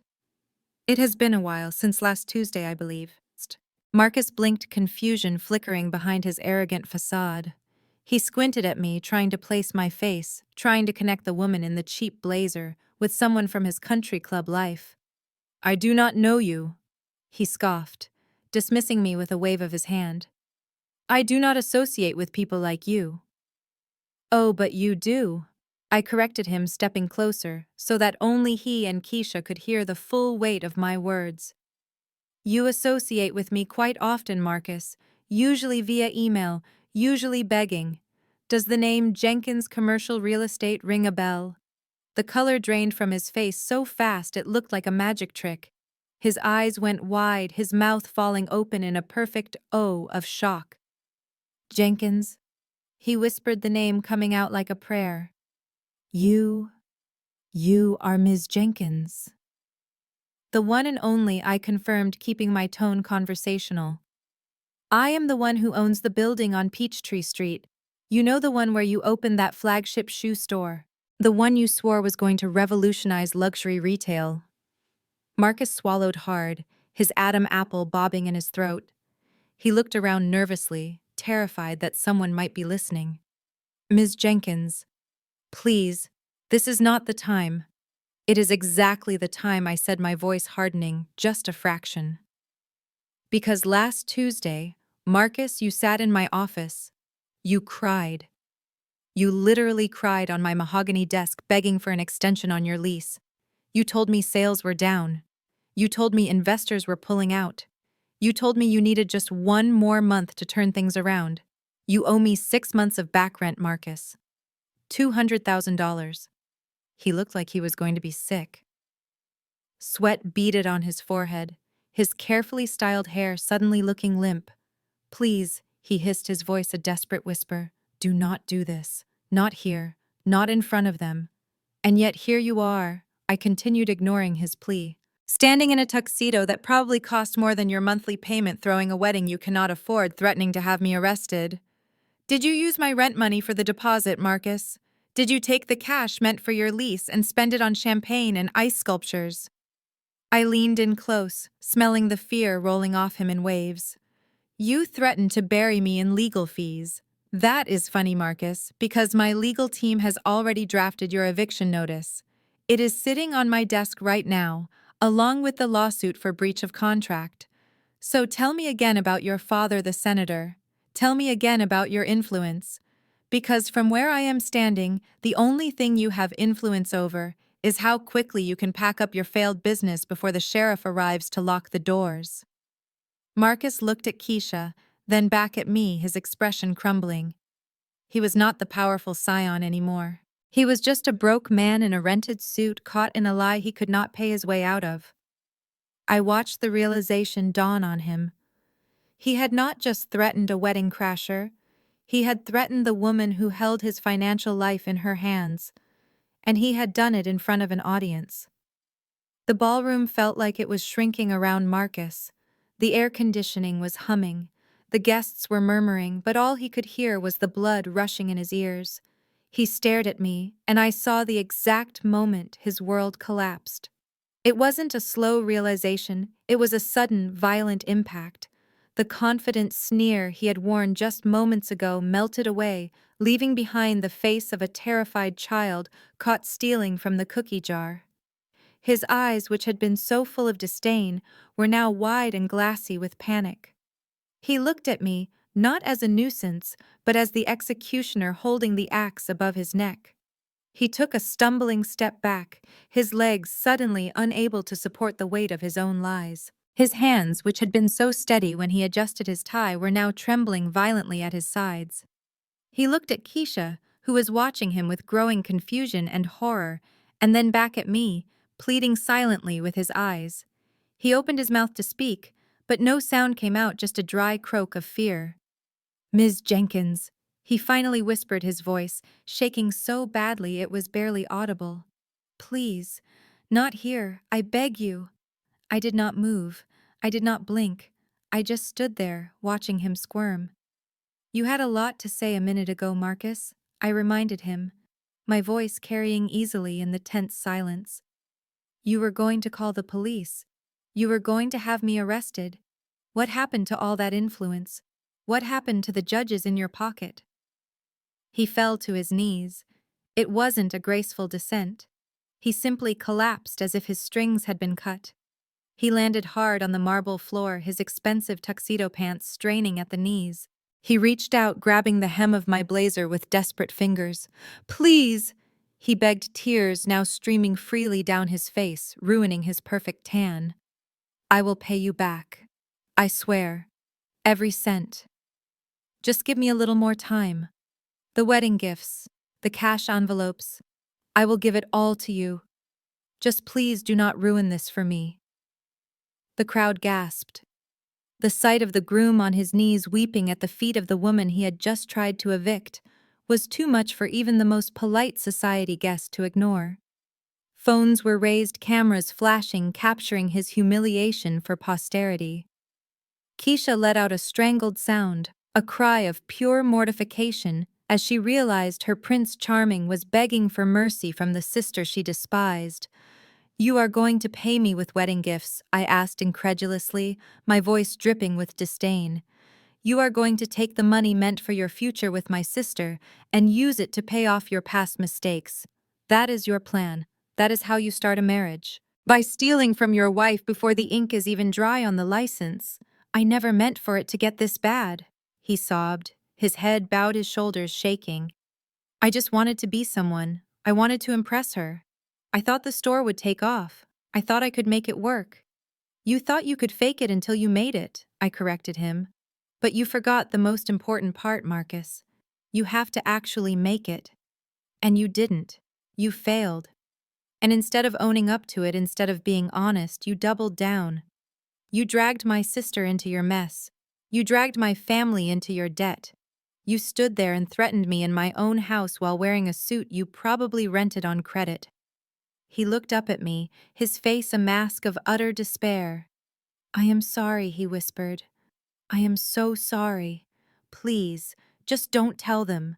Don't tell my parents. They will disown me. They will cut me off." I looked at him, this pathetic man kneeling on the floor, surrounded by the wreckage of his own ego. I felt no pity. I felt no sympathy. I only felt disgust. He was willing to sacrifice everyone around him to save his own skin. He was willing to let my father die for a dress. He was willing to let me be humiliated to protect his lie, and now he wanted mercy. "Get up," I said, my voice cold and hard. "You look ridiculous. And save your tears. You are going to need them when your parents find out you are not the business genius they think you are. You are just a con artist with a good tailor, and the con is over Marcus." I stepped over Marcus, not even looking down as he scrambled to grab at my pant leg again. He was sobbing openly now, his mascara, or maybe it was just dirt from the floor, streaking his face. I didn't care. He was yesterday's news. He was a footnote in the story I was about to tell. I walked toward the stage, my heels clicking a steady rhythm on the marble. The crowd parted for me again, but this time it wasn't out of shock or confusion. It was out of fear. They had seen what I did to Marcus. They had seen the power shift in real time. They knew I wasn't just a guest anymore. I was the one holding the remote control. I climbed the steps to the dais where the DJ had set up his equipment. The poor man looked terrified, his hands hovering over his turntables, as if he wasn't sure whether to play a song or run for the exit. I reached out and took the microphone from its stand. The feedback whine made a few people wince, but I didn't adjust it. I wanted them uncomfortable. I wanted them on edge. "Ladies and gentlemen," I said, my voice booming through the speakers, amplified to a volume that demanded attention. "If I could have your eyes up here, please." The room fell silent instantly. Even the waiters stopped moving, their trays held frozen mid-air. Everyone was looking at me, the senator, his wife, my mother, who was still leaning against the wall, looking like she was about to faint, Keisha, who was staring at me with a mixture of hatred and terror, and Marcus, still on his knees, looking like a broken toy. "I know you were all expecting a touching video montage right about now," I continued, my voice smooth and professional, the voice of a CEO addressing a shareholder meeting. "You were expecting baby photos, first dates, maybe a tearful interview about how they met and fell in love. You were expecting a fairy tale." I paused, letting the words hang in the air. But fairy tales are expensive. And as we have just established, some people in this room have a problem with paying their bills. So instead of a love story, we are going to watch a different kind of presentation.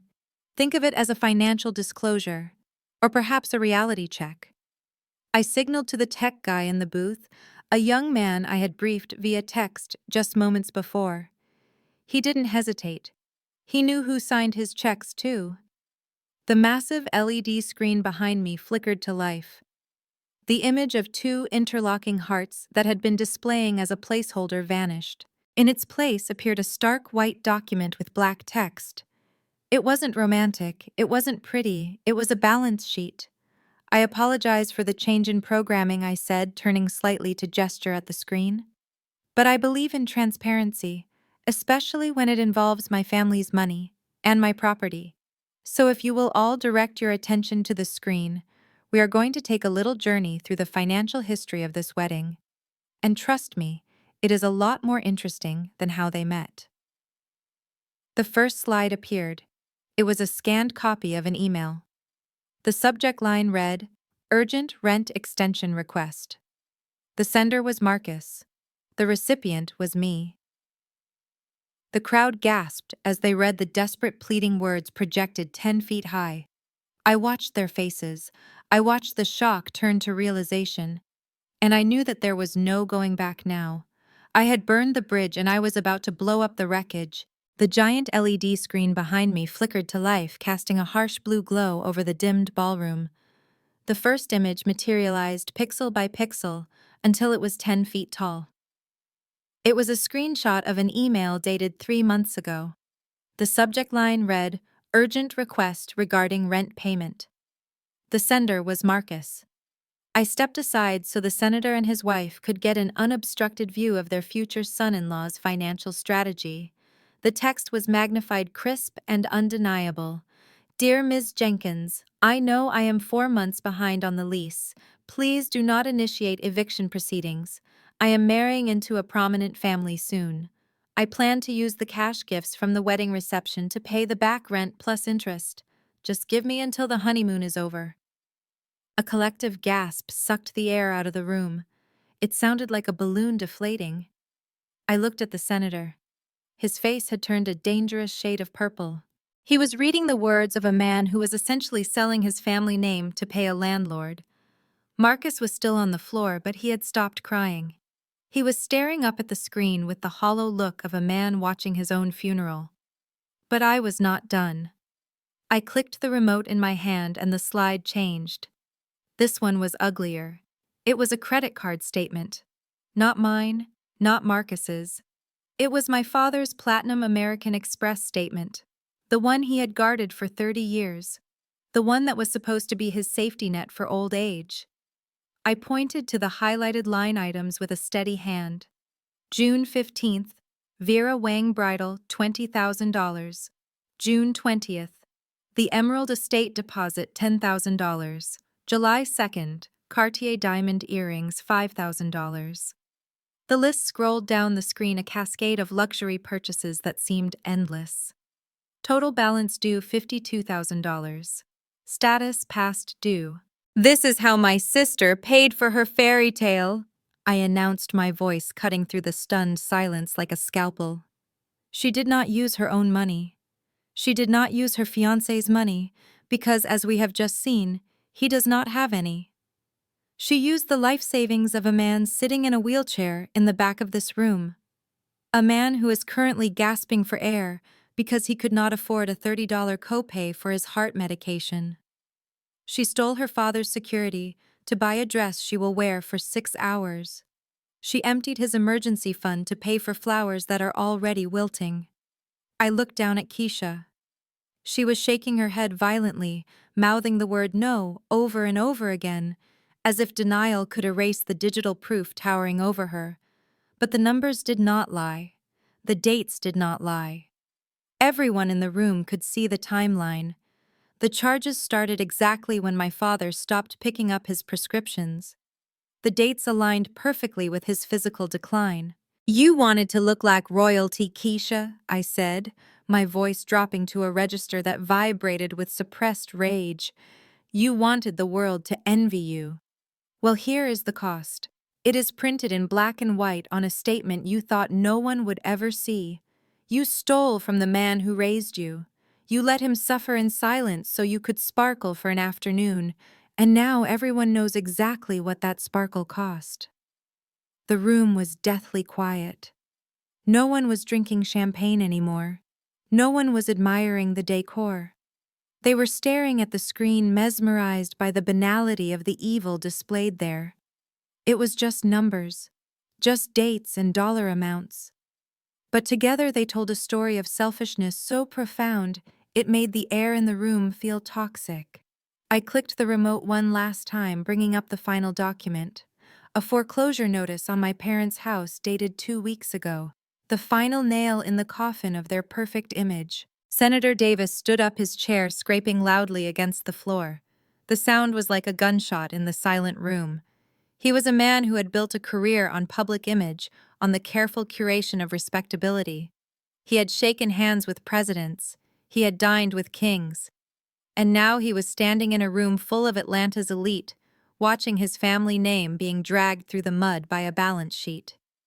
His face was a mottled red, a dangerous color that clashed with his crisp white shirt. Beside him, his wife, Mrs. Davis, looked as if she had swallowed a lemon whole. Her hand was pressed to her chest, clutching her pearls, as if they were the only thing anchoring her to reality. The senator looked at Marcus, his son, his heir, his disappointment. He looked at the screen, where the evidence of Marcus's failure was glowing in high definition. Then he looked at my mother, Eleanor, who was shrinking into herself, trying to disappear into the silk drapes. Finally, he looked at me. There was no anger in his eyes when he looked at me. There was something worse. There was recognition. He recognized power. He recognized that I was the one holding the cards, and he knew exactly what that meant for his son. He turned to Marcus, his voice a low rumble that carried more threat than a shout. "You told me the business was thriving. You told me the expansion was fully funded by private investors. You told me you were building an empire." Marcus looked up from the floor, his face streaked with tears and dirt. Dad, please, I can explain. It was just a cash flow problem. I just needed a little more time. Cash flow problem. The senator roared, his composure finally cracking. You are being evicted, Marcus. You are begging for extensions like a common debtor, and you are doing it while throwing a six-figure wedding you cannot pay for. Do you have any idea what this will do to my campaign? Do you have any idea what the press will do with this senator's son evicted on wedding day? It is a headline, Marcus. It is a scandal. And you invited it right into our lives. Mrs. Davis let out a small sob, turning her face away from her son. I cannot believe you lied to us, she whispered. We trusted you. We vouched for you. We introduced you to our friends, and all this time you were just playing dress-up with our money. The senator turned his gaze to Keisha, who was still standing frozen in her wine-stained dress. And you, he said, his voice dripping with disdain. You knew, didn't you? You knew he was broke. You knew he was a fraud. But you didn't care. You just wanted the title. You just wanted the name. You are just as bad as he is. You are a gold digger who dug in an empty mine. He straightened his jacket, buttoning it with a sharp, decisive movement. This wedding is over, he announced to the room. There will be no ceremony. There will be no reception. My family will not be associated with thieves and liars. We are leaving. And Marcus, if you ever want to see a dime of your inheritance again, you will be in my office on Monday morning with a full confession and a plan to fix this mess. Until then, you are on your own. He offered his arm to his wife, who took it with a shaky hand. Together, they marched out of the ballroom, their heads held high, trying to salvage what little dignity they could from the wreckage. They did not look back. They did not say goodbye. They simply excised the cancer from their lives and walked away, leaving their son kneeling in the ruin of his own making. The guests watched them go, the silence heavy and absolute. The dynasty had fallen, and everyone had a front row seat. The heavy double doors swung shut behind the senator and his wife, sealing the fate of my mother's social ambitions. The sound echoed like a gavel striking a judge's bench. Eleanor Jenkins stood alone in the center of the dance floor, her gold dress shimmering under the unforgiving lights. She looked at the closed doors, then at the guests who were now openly staring at her with expressions of disgust and pity. She looked at Marcus, who was still weeping on the floor. And finally, she looked at me standing on the stage holding the microphone that controlled the room. Something inside her snapped. It was visible, a physical break in her composure. The carefully cultivated mask of the high society matriarch cracked and fell away, leaving behind a woman consumed by panic and raw, unbridled narcissism. She did not run to her husband, who was still wheezing in the back. She did not run to comfort her sobbing daughter. She ran toward me. She scrambled up the stairs to the stage, her heels catching on the carpet, her breath coming in ragged gasps. She looked like a wild animal, cornered and desperate. She lunged for the microphone, her hands clawing at the stand. I did not fight her. I simply stepped back and let her take it. I knew what was coming. I knew that give a narcissist enough rope and a loud enough speaker, and they will hang themselves every single time. She clutched the mic with both hands, her knuckles white, the feedback screeching as she brought it too close to her mouth. You ungrateful child, she screamed, her voice distorted by the speakers booming over the terrified crowd. You think you have won. You think you are so smart with your receipts and your little slideshow. You know nothing about the real world. You know nothing about what it takes to survive in this town. She turned to the audience, her eyes wild, pleading with them to understand her twisted logic. She gestured frantically with her free hand, the diamonds on her wrist flashing. I did it for this family, she yelled, the veins in her neck bulging. Do you think it is easy maintaining this image? Do you think respect is free? I had to make hard choices. Yes, I used the credit cards. Yes, I cut the medication budget. So what? Joe is old, he has lived his life. But Keisha is young. She is our future. She needed this wedding. We needed this alliance with the senator. The crowd recoiled. A collective gasp of horror rippled through the room. She was admitting it. She was saying the quiet parts out loud, screaming her confession into a high-definition audio system. She was confirming every single accusation I had made, and she did not even realize it. She thought she was justifying herself. She thought she was explaining the necessary sacrifices of leadership. I had to prioritize. She continued, her voice rising to a hysterical pitch.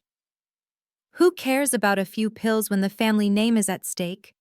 Who cares about $50,000 when we were about to merge with a political dynasty? I did what a mother has to do. I secured our legacy.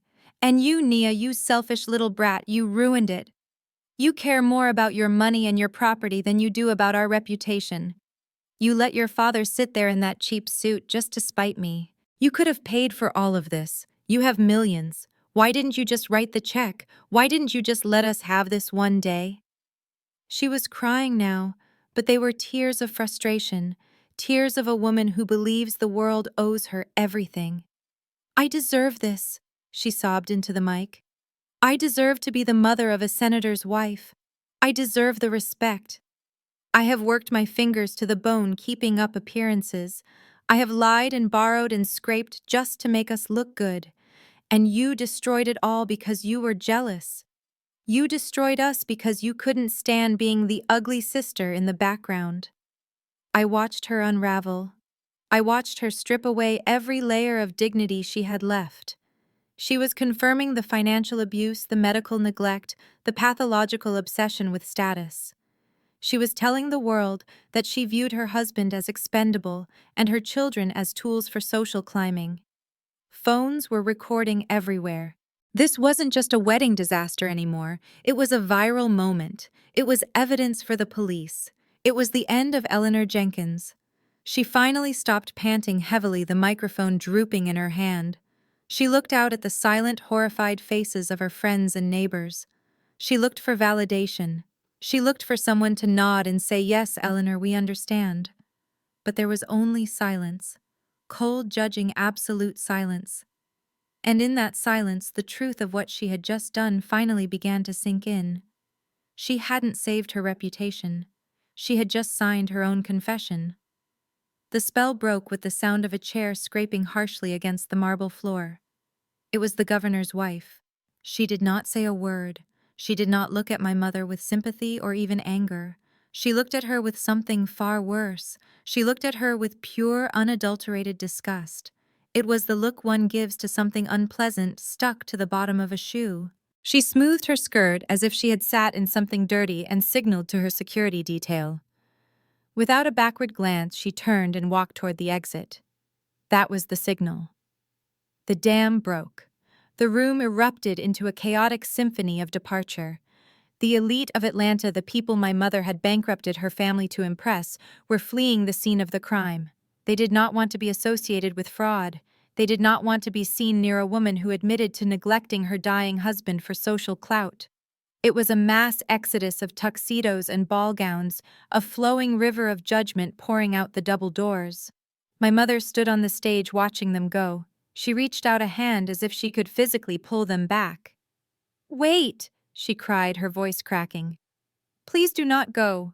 There is dessert. We have cake. It is all a misunderstanding. Please stay." But no one stayed. They ignored her pleas as if she were a ghost. They stepped over the spilled wine. They navigated around Marcus still weeping on the floor. They moved with the swift efficiency of rats leaving a sinking ship. Then came the phones. It started as a few isolated flashes, but soon a sea of blue light illuminated the darkened room. They were not filming the decor anymore. They were filming the breakdown. I saw a young woman near the front, a socialite my sister had desperately tried to befriend, holding her phone high. The screen showed a live stream interface. The viewer count was ticking up rapidly. Hundreds, then thousands. The comments were scrolling so fast, they were a blur of text, but I caught words like monster and abusive and karma. My mother's confession was no longer contained within these walls. It was beaming out to the world at the speed of light. Every tear, every scream, every admission of guilt was being broadcast, recorded, and shared. The reputation she had killed for the image she had sacrificed my father for was being dismantled pixel by pixel in real time. She wasn't just losing her friends, she was becoming a global pariah. I watched her realize it. I watched her eyes lock onto the phones recording her. She put her hands over her face, trying to hide, trying to block out the lenses, but it was too late. The internet never forgets, and tonight it was hungry. Senator Davis stopped near the exit doors, his silhouette framed by the late afternoon light streaming in from the hallway. He turned back one last time, not to look at the wreckage of the party, but to look at his son. Marcus was scrambling to his feet, slipping on the wet marble, his tuxedo stained and rumpled. He looked nothing like the confident young entrepreneur the senator thought he had raised. He looked small, weak, and pathetic. "Dad, wait!" Marcus cried out, stumbling toward his parents. His hands reached out in a begging gesture. "Please, just listen to me. I can explain everything. It is just a temporary setback. I have a plan." The senator held up a hand, palm out. It was a gesture of absolute finality. "Stop!" he commanded, his voice booming with the authority of a man used to being obeyed. "Do not take another step. Do not open your mouth to spew more lies. I have heard enough. I have seen enough. You brought me here under false pretenses. You introduced me to these people, these grifters, and you let me vouch for you. You let me put my reputation on the line for a sham." Mrs. Davis, standing beside her husband, refused to even look at her son. She stared fixedly at a point on the wall, her face a mask of frozen humiliation. "Mom?" Marcus pleaded, his voice cracking. "Mom, please tell him. She has nothing to say to you." The senator cut in ice in his tone. "You are a liar, Marcus. You are a thief. And as of this moment you are no longer my concern. Do not come to the house. Do not call my office. If you show your face at my campaign headquarters, I will have you arrested for trespassing. You wanted to be a big man. You wanted to play with the grown-ups. Well, congratulations, son. You are on your own. Figure it out." With that, the senator turned on his heel and guided his wife out the door. They walked with a brisk, determined pace, putting as much distance between themselves and the disaster as possible. Marcus stood frozen, his hands still outstretched, reaching for a lifeline that had been severed. He let out a strangled sob and slumped against the doorframe, watching his future drive away in a black town car. Behind me, a sound like a wounded animal tore through the silence. Keisha had been watching the scene unfold, her eyes darting back and forth between her fleeing in-laws and her broken fiancé. The reality of her situation crashed down on her with the weight of a collapsing building. The title of senator's daughter-in-law was gone. The access to power and money was gone. The image she had sacrificed our father's health for was gone. Her knees buckled and she collapsed onto the dance floor. The $20,000 dress billowed around her, a white silk puddle stained with red wine. She beat her fists against the floor, her diamond nails clicking against the stone. "It is not fair," she shrieked, her face contorted into an ugly mask of grief. "This was supposed to be my day. I was supposed to be someone." She looked up at me, tears streaming down her face, ruining the makeup she had spent hours perfecting. "You did this!" she screamed, pointing an accusing finger. "You ruined my life! I hate you! I hate you!" She curled into a ball, sobbing hysterically, rocking back and forth in the ruin of her own greed. She cried for the lost status. She cried for the lost money. But even now, as she lay on the floor in a puddle of wine and tears, she did not shed a single tear for the father she had almost killed to get there. She was mourning her ambition, not her morality. The silence in the ballroom was heavy and suffocating. It settled over the wreckage of the wedding like dust after a demolition. My mother stood alone on the stage for a moment, her chest heaving as she watched the last of her social standing disappear out the exit doors. She looked at the empty tables. She looked at the abandoned cake. Then she looked at Keisha, sobbing on the floor, a broken princess in a ruined dress. Finally, she looked at me. I saw the gears turning in her mind. I saw the calculation behind her tear-filled eyes. She realized in that terrifying moment of clarity that the senator was gone, Marcus was broke, and her husband was incapacitated. There was only one person left in the room with a checkbook. There was only one person who could stop the bleeding. Me, the daughter she had tried to throw out. She scrambled down the stairs, her movements jerky and uncoordinated. She did not run to comfort Keisha. She did not run to check on my father. She ran straight to me. She threw herself at my feet, her knees hitting the hard marble with a sickening thud. She wrapped her arms around my legs, burying her face in the fabric of my cheap trousers, essentially trapping me in place. "Nia, baby, please!" she wailed, her voice thick with a performance of grief that would have won an award on daytime television. "You have to help us. You are the only one who can fix this. Look at your sister. Look at her, Nia. She is devastated. Her life is over."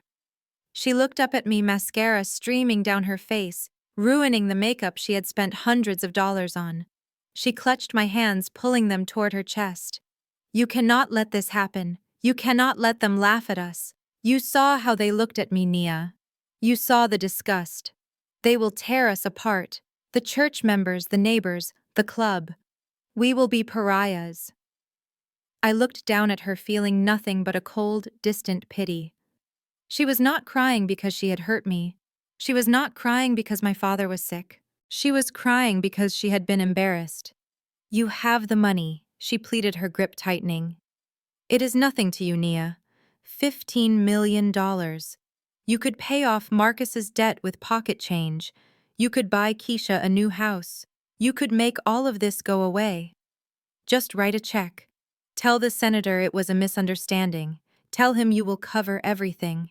He will listen to you now. He knows you have power." She was bargaining with my dignity, using my success as a shield for her failures. She wanted me to buy back the respect she had lost. She wanted me to pay for the privilege of being their savior after they had treated me like their servant. "We are family," she sobbed, resting her cheek against my hand. "Family helps each other. I know I was hard on you. I know I said things I should not have said. But I was just stressed. I wanted the best for you. I wanted you to be tough. And look at you now. You are so strong. You are so successful. I made you strong, Nia. Doesn't that count for something? Please, baby, don't let your mother end up in the street. Don't let your sister be a laughingstock. Save us, Nia. Be the good daughter I know you are." I looked down at the top of her head, at the expensive hat that was now crooked and sliding off. Her tears were soaking into my trousers, but I did not feel wet. I felt dry. I felt arid. I felt like a desert where nothing could ever grow again. She was clinging to me with a strength born of pure avarice. She was not holding on to her child. She was holding on to her lifestyle. She was holding on to the country club membership and the designer shoes and the illusion of wealth she had cultivated for decades. She was hugging a lottery ticket she had thrown in the trash and was now desperately trying to smooth out. I slowly peeled her fingers off my hands one by one. Her grip was tight, desperate clawing, but I was stronger. I had spent years carrying the weight of her disappointment, and that kind of heavy lifting builds muscle. I pushed her back gently but firmly until she was supporting her own weight on the cold floor. I took a step back, creating a physical chasm between us that mirrored the emotional one she had dug years ago. "You do not love me, Mother," I said, my voice devoid of the anger that had fueled me earlier. Now there was only a vast, empty fatigue. "You love what I can do for you. You love that I saved my father's life, not because you wanted him alive, but because you did not want to be a widow in debt.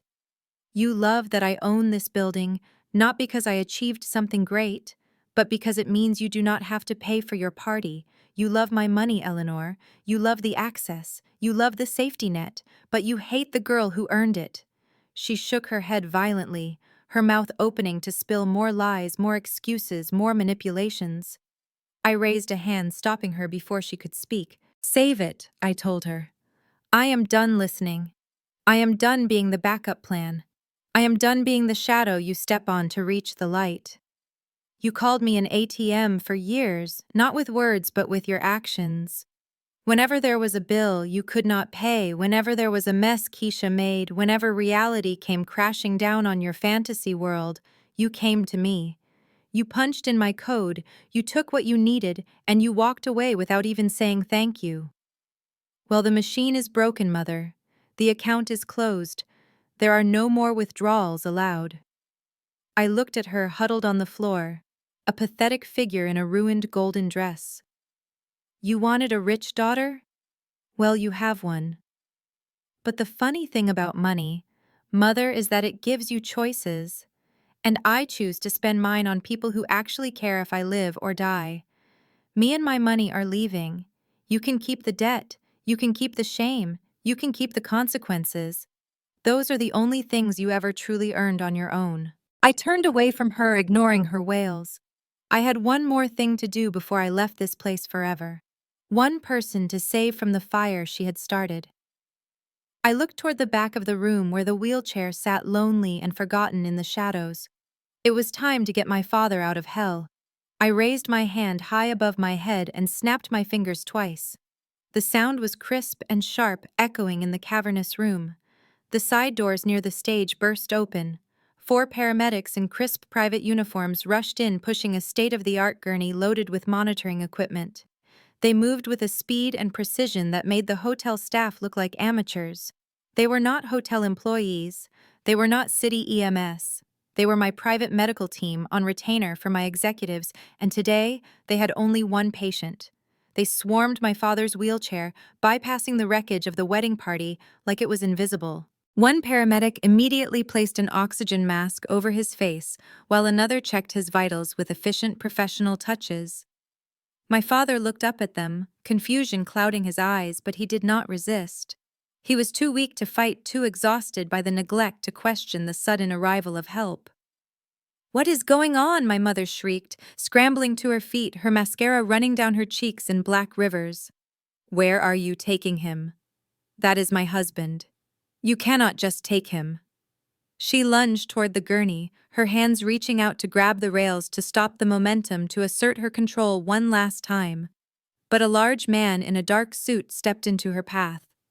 He was my head of personal security, a man named Titus, who looked like he could bench press a small car. He did not touch her. He simply stood there, a wall of muscle and stone blocking her access to her victim. "Mrs. Jenkins," Titus said, his voice deep and rumbling, like distant thunder. "Step back. Mr. Jenkins is under the medical guardianship of his daughter, Nia Jenkins, effective immediately. Any attempt to interfere with his transport will be considered assault on a medical team."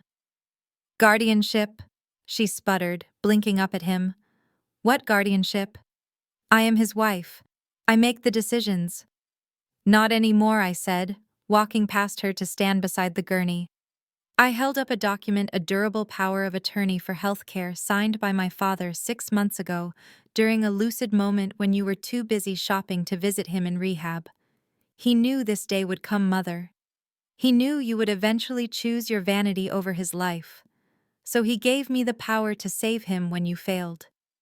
I looked down at my father. His eyes were open now, focused on me above the mask. He reached out a trembling hand, and I took it, squeezing gently. "You are going to be okay, Dad," I whispered. "We are going to the best cardiac center in the state. No more skipped pills, no more stress. Just rest and recovery." He nodded, a single tear escaping the corner of his eye. He looked at my mother standing impotently behind the security guard, and then he looked away. It was a small gesture, but it spoke volumes. He was choosing life. He was choosing the daughter who saved him over the wife who was killing him. "Let us move," I commanded. The team sprang into action, wheeling the gurney toward the exit at a brisk pace. I walked alongside them, my hand still holding my father's. We swept out of the ballroom, leaving my mother screaming impotently at our backs, leaving Keisha sobbing in her ruined dress, leaving Marcus broken on the floor. We left the toxic kingdom they had built on lies and neglect, and we did not look back. Outside, the air was fresh and clean, an ambulance wait sleek and modern. its lights flashing a silent promise of rescue. As they loaded him in, I felt a weight lift from my shoulders. He was safe. The rest was just paperwork. The ambulance siren faded into the distance, a mournful wail that marked the end of my father's suffering and the beginning of his freedom. I watched the red lights disappear around the bend of the long driveway before turning back to the two women standing on the curb. My mother and sister stood huddled together, shivering in the evening air, not from cold but from shock. They looked like refugees from a war they had started and lost. Inside, I said, it was not a suggestion. It was a command issued with the authority of the property owner. They did not argue. They did not protest. They simply turned and walked back into the main building, their heads bowed. We bypassed the ballroom where the staff was already sweeping up the broken glass and dismantling the floral arrangements. We walked in silence down the corridor to the VIP suite, a private room reserved for high-stakes negotiations and exclusive guests.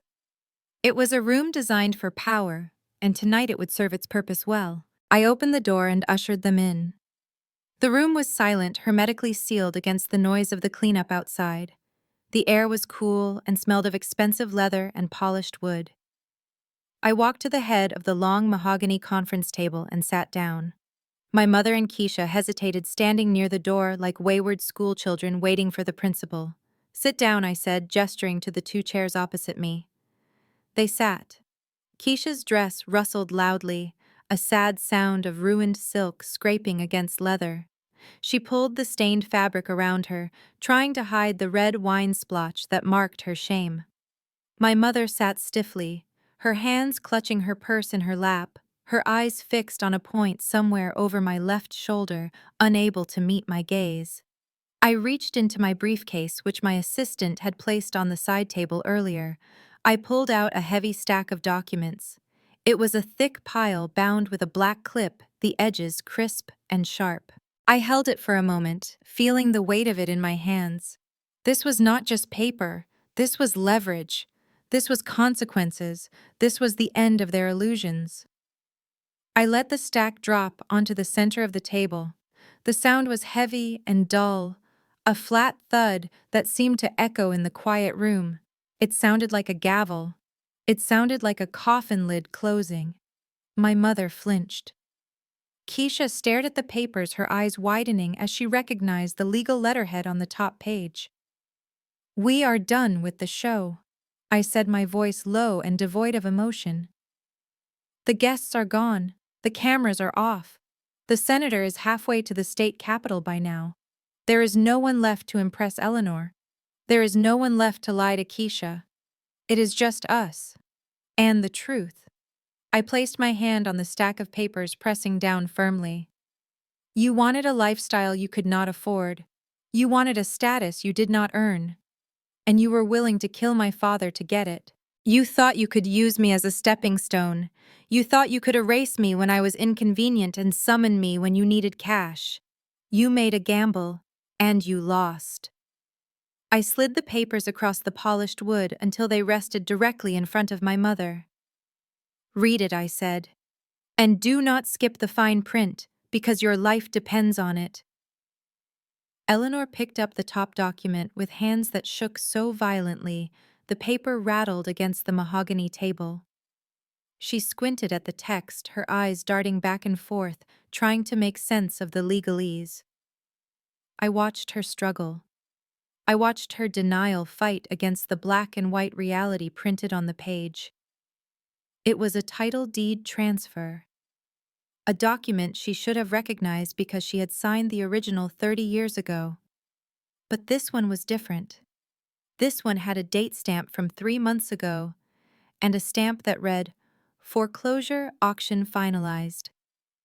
"What is this?" she whispered, the paper slipping from her numb fingers. "This says the house on Oak Street was sold. That is impossible. That is my house. Your father pays the mortgage every month. We have lived there for 30 years. You cannot just print out fake papers, Nia. This is a sick joke even for you." "It is not a joke, Mother," I said, my voice steady and cold. "And Dad has not paid the mortgage in 18 months. He could not. Because every cent of his pension and every dollar of equity he pulled out of that house went to her. I pointed a finger at Keisha. She shrank back in her chair, pulling the ruined wedding dress tighter around her shoulders, as if it could protect her from the truth. She knew. Of course she knew. She was the black hole that had swallowed their retirement. Tell her, Keisha, I commanded. Tell her about the second mortgage Dad took out to pay off your credit cards from college. Tell her about the home equity line of credit he opened to pay for your failed boutique. Tell her about the bail money. Tell her about the settlement for the car accident you caused while texting. Tell her how you bled him dry until the bank sent the notice of default. Keisha looked down at the table, refusing to meet her mother's horrified gaze. I didn't mean to, she mumbled. I was going to pay it back. Once Marcus and I were married. Once I was rich. But you are not rich, I cut in. You are broke. And because of you, Dad stopped opening the mail 6 months ago. He hid the foreclosure notices in the garage because he was too ashamed to tell you that he had lost the only thing he had left. The house went to auction 90 days ago, Mother. It was a distressed asset sale. The bank just wanted to recoup their losses. They did not care about your memories or your status. They just wanted the cash. Eleanor looked like she had been struck physically. She turned to Keisha, her face a mask of betrayal. You told me the business was doing well. You told me Dad was just being stingy. You let me buy new furniture for a house we did not even own. We do not own it, I corrected. But someone does. I leaned forward, resting my elbows on the table, interlacing my fingers. The bank sold the property to a private investment firm, a holding company that specializes in acquiring distressed residential assets. NJ Holdings, LLC. I waited for the penny to drop. It took a moment. Eleanor mouthed the name. NJ Holdings, N.J. Nia Jenkins. Her head snapped up, her eyes wide with shock. You, she breathed. Yes, Mother. Me. I bought the debt. I paid the arrears. I paid the penalties. And I bought the deed. I own the house you sleep in. I own the kitchen where you cook. I own the living room where you told your friends I was a failure. I am your landlord. And you have been living there rent-free for 3 months because I allowed it. I kept the roof over your head while you were planning a wedding to humiliate me. I paid the electricity bill so you could see to put on your makeup and look down on me. I own everything you thought was yours. And just like that resort gate outside, I hold the keys. Eleanor stared at me, the arrogance that had defined her for decades completely evaporated. She was no longer the matriarch. She was a tenant facing eviction. She looked at the deed, then at Keisha, and finally at me, her eyes pleading for a mercy she had never shown. Nia, she whispered, her voice trembling. You cannot be serious. That is our home. Where are we supposed to go? That is entirely up to you, I replied, my voice devoid of sympathy. You have 2 options, Mother. Option 1 is eviction. I can file the paperwork tomorrow morning. Given that you are squatting on private property and have caused significant financial damage to the previous owner, the court will grant an expedited order. You will have 48 hours to vacate the premises. You can pack whatever fits in your car and figure it out. There are shelters downtown, or maybe one of your church friends will take you in once they hear the full story. Keisha let out a small whimper, pulling her knees up to her chest. I cannot be homeless, she cried. I am a brand ambassador. I have an image. Then you better listen to option 2. I cut in sharp and cold. Option 2 is you stay. But the free ride is over. Effective immediately, the rent for the property on Oak Street is $3,000 a month. That is the fair market value for a 4-bedroom home in that zip code, plus utilities, plus insurance. And it is due on the 1st of every month. No grace periods. No excuses. $3,000. Eleanor gasped. Where am I supposed to get that kind of money? Your father cannot work. His pension is gone. Then you work, I said simply. Or Keisha works. She is young, she is healthy, she has 2 hands and a heartbeat. She can get a job, not a brand ambassador gig, not an influencer sponsorship. A a real job, waitressing, retail, cleaning houses. I heard the Waffle House on Main Street is hiring for the night shift. It is honest work, Mother. The kind of work you used to do before you decided you were too good for it. The kind of work you mocked me for doing when I was trying to save myself. Keisha looked horrified. I cannot work at a Waffle House, she spat. It is beneath me. Nothing is beneath you when you are broke, Keisha, I shot back. You stole from your father. You lied to your fiancé. You tried to destroy your sister. You are at rock bottom. The only way up is to work for it. I leaned back in my chair, crossing my arms. And one more thing. I am cutting off all financial aid. No more emergency transfers. No more paying off credit cards. No more bailouts. If the lights get cut off, you sit in the dark. If the fridge is empty, you go hungry. If you get sick, you go to the free clinic. You are on your own. Sink or swim. Eleanor looked at me with a mixture of hatred and awe. You are cruel, she whispered. You are enjoying this. I am not enjoying it, Mother, I said, my voice heavy with exhaustion. I am ending it. I am ending the cycle of dependency and abuse. I am forcing you to be adults. You wanted independence from me. You wanted me out of your life. Well, now you have it.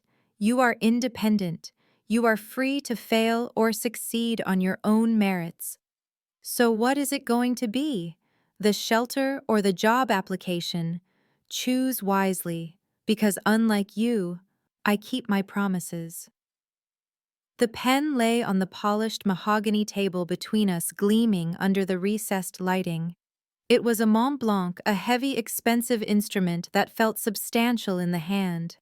I had used it to sign multi-million-dollar deals to acquire properties and to build my empire. Now it would be used to sign the surrender of the women who had tormented me for decades. Eleanor looked at the pen, then at the contract, and finally at me. The fight had drained out of her, leaving behind a hollow shell of the woman who had terrorized waiters and belittled her children. She realized with a terrifying clarity that her charm, her tears, and her guilt trips had no currency here.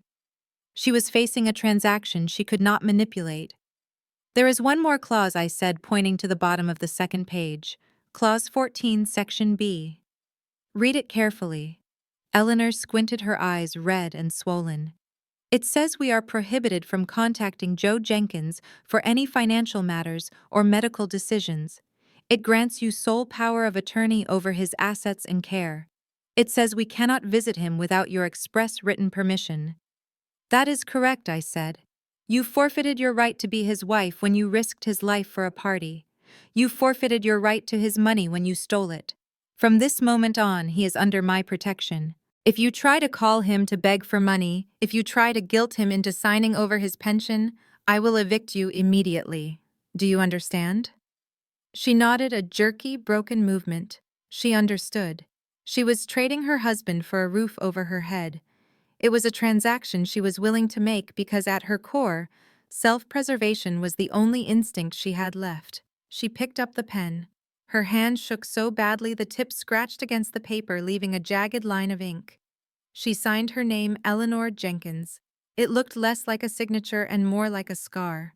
She pushed the paper toward Keisha. Sign it, Keisha, she whispered, her voice dead. Keisha stared at the document as if it were a death warrant. In a way, it was. It was the death of the socialite, the death of the influencer, the death of the girl who thought the world owed her a living. I cannot do this, she sobbed. I cannot work at a diner, Nia. Please, I am not built for that. You will be surprised what you are built for when you are hungry, I replied, cold and unmoved. Sign the paper, Keisha, or get out. The shelter closes its intake at 8. You have about an hour to get there if you start walking now. Keisha let out a sound of pure misery, a whine that belonged to a child, not a grown woman. She grabbed the pen, clutching it like a dagger. She signed with aggressive, angry strokes, tearing the paper slightly. She threw the pen down her chest, heaving. Are you happy now? She spat. You have humiliated us. You have taken everything. You have won. I picked up the documents, checking the signatures to ensure they were valid. I slid them into my briefcase and snapped the locks shut. The sound was final, absolute. I am not happy, Keisha, I said, standing up. I am relieved. I am relieved that my father is safe. I am relieved that I no longer have to pretend to respect people who despise me. And I am relieved that for the first time in your life, you are going to learn what the word consequences means. I walked to the door, pausing with my hand on the handle. Rent is due on the 1st. Do not make me come collect it. I have a very aggressive legal team, and they get paid a lot of money to handle delinquent tenants. I walked out, leaving them sitting in the silence of the VIP room, two women in ruined, expensive dresses who had just signed away their pride to save their skins. They were safe from the streets for now, but they were prisoners of their own choices. And I held the keys. 3 months is a long time when you are living on the edge of survival. It is enough time to break a habit. It is enough time to lose a reputation. And as my sister Keisha was finding out, it is enough time to ruin a manicure that you can no longer afford to fix. The diner was loud and smelled of grease and stale coffee. It was a far cry from the Emerald Estate. Keisha stood near table 4, wiping her hands on a stained apricot-colored apron that fit poorly over her uniform. Her hair, which had been styled in a complex updo for her wedding day, was now pulled back in a messy, frizzing ponytail. She looked exhausted. The circles under her eyes were dark and deep shadows that no amount of drugstore concealer could hide. "Hey, honey, where is my refill?" a man shouted from the corner booth. He was heavy-set and rude, snapping his fingers at her like she was a dog. "I am coming, sir," Keisha mumbled, her voice lacking its usual sharp edge of entitlement. She grabbed the coffee pot, her hands shaking slightly. She rushed toward the table, trying to be efficient, trying to be invisible, but she moved too fast. Her hip checked the edge of the booth and the pot tipped. Hot coffee sloshed over the rim, splashing onto the table and dripping onto the man's jeans. "Are you stupid?" he yelled, jumping up and brushing at his pants. "Look what you did, you ruined my pants. Is this your first day, or are you just incompetent?" "I am so sorry," Keisha stammered, grabbing a rag to blot the mess. "I did not mean to. It was an accident." "Get away from me," the man snapped, pushing her hand away. "Go get your manager. I want this meal comped, and do not expect a tip." Keisha stood there frozen, the rag dripping coffee onto her worn sneakers. Tears welled in her eyes, but she did not let them fall. She could not afford to cry. If she cried, she might get fired, and if she got fired, she would miss rent. She bit her lip, lowered her head, and walked to the kitchen to fetch the manager. She was learning the hard lesson that the world does not care about your potential or your beauty when you mess up their order. She was serving the public now, the same public she had once looked down upon, and the irony was a bitter pill she had to swallow every single shift. Across town, the reality for my mother was equally stark. The bus stop was exposed to the wind which whipped through the thin coat Eleanor was wearing. She stood at the curb, clutching her purse to her chest, her eyes darting nervously around the street. The luxury SUV was gone, repossessed weeks ago, to pay off a fraction of the outstanding legal fees. Now she relied on the city transit system, a service she had once campaigned to have rerouted away from her neighborhood because she thought it brought in the wrong element. The bus screeched to a halt, the doors hissing open. Eleanor stepped up, fumbling with her coin purse. Her hands, which used to flash with diamonds, were bare and chapped. She dug through the change, counting out quarters and dimes. "Move it, lady," the driver grunted, impatient. "People have places to be." "I am looking for it." Eleanor snapped automatically, trying to summon her old authority, but it fell flat. She was just another passenger holding up the line. She found the last nickel and dropped it into the machine, the sound tinny and cheap. She shuffled down the aisle, avoiding eye contact with the tired workers and students filling the seats. She found a spot near the back and sat down, pulling her coat tight. She stared out the dirty window, watching the city roll by, a city she used to think she owned. Now she was just a passenger in it, moving along a route she did not choose toward a destination she never wanted. She was paying her fare one coin at a time. The Atlantic breeze felt different here. It did not carry the weight of expectation or the stench of old debts. It smelled of salt and freedom. I stood on the travertine balcony of my private villa holding a cup of herbal tea that cost more than my mother's bus fare. Below me, the turquoise water stretched out to the horizon, a vast expanse of blue that seemed to wash away the memory of the last few months. But the most beautiful sight was not the ocean. It was the man standing at the edge of the private pier. My father, Joe, was unrecognizable from the gray, gasping ghost I had wheeled out of the ballroom 3 months ago. His skin had regained a rich, healthy hue glowing under the Florida sun. He had gained 15 pounds thanks to the private chef who ensured he ate 3 heart-healthy meals a day. The hollows in his cheeks were filled. The fear in his eyes was gone, replaced by a sparkle I had not seen since I was a child. He was wearing a crisp white linen shirt and shorts, looking like a man who had retired in style, not a man who had been bled dry by his family. He cast his line into the water with a smooth, practiced motion, his new fishing gear gleaming in the sunlight. I walked down the wooden steps, the sand warm beneath my feet. I did not want to interrupt him, but I needed to be close to him to reassure myself that he was really here, really safe. He heard my approach and turned his smile wide and genuine. "Hey there, superstar," he called out, his voice strong and clear. "The fish are biting today. I think we are going to have snapper for dinner." I leaned against the railing beside him, watching the line bob in the gentle surf. "You look happy, Dad.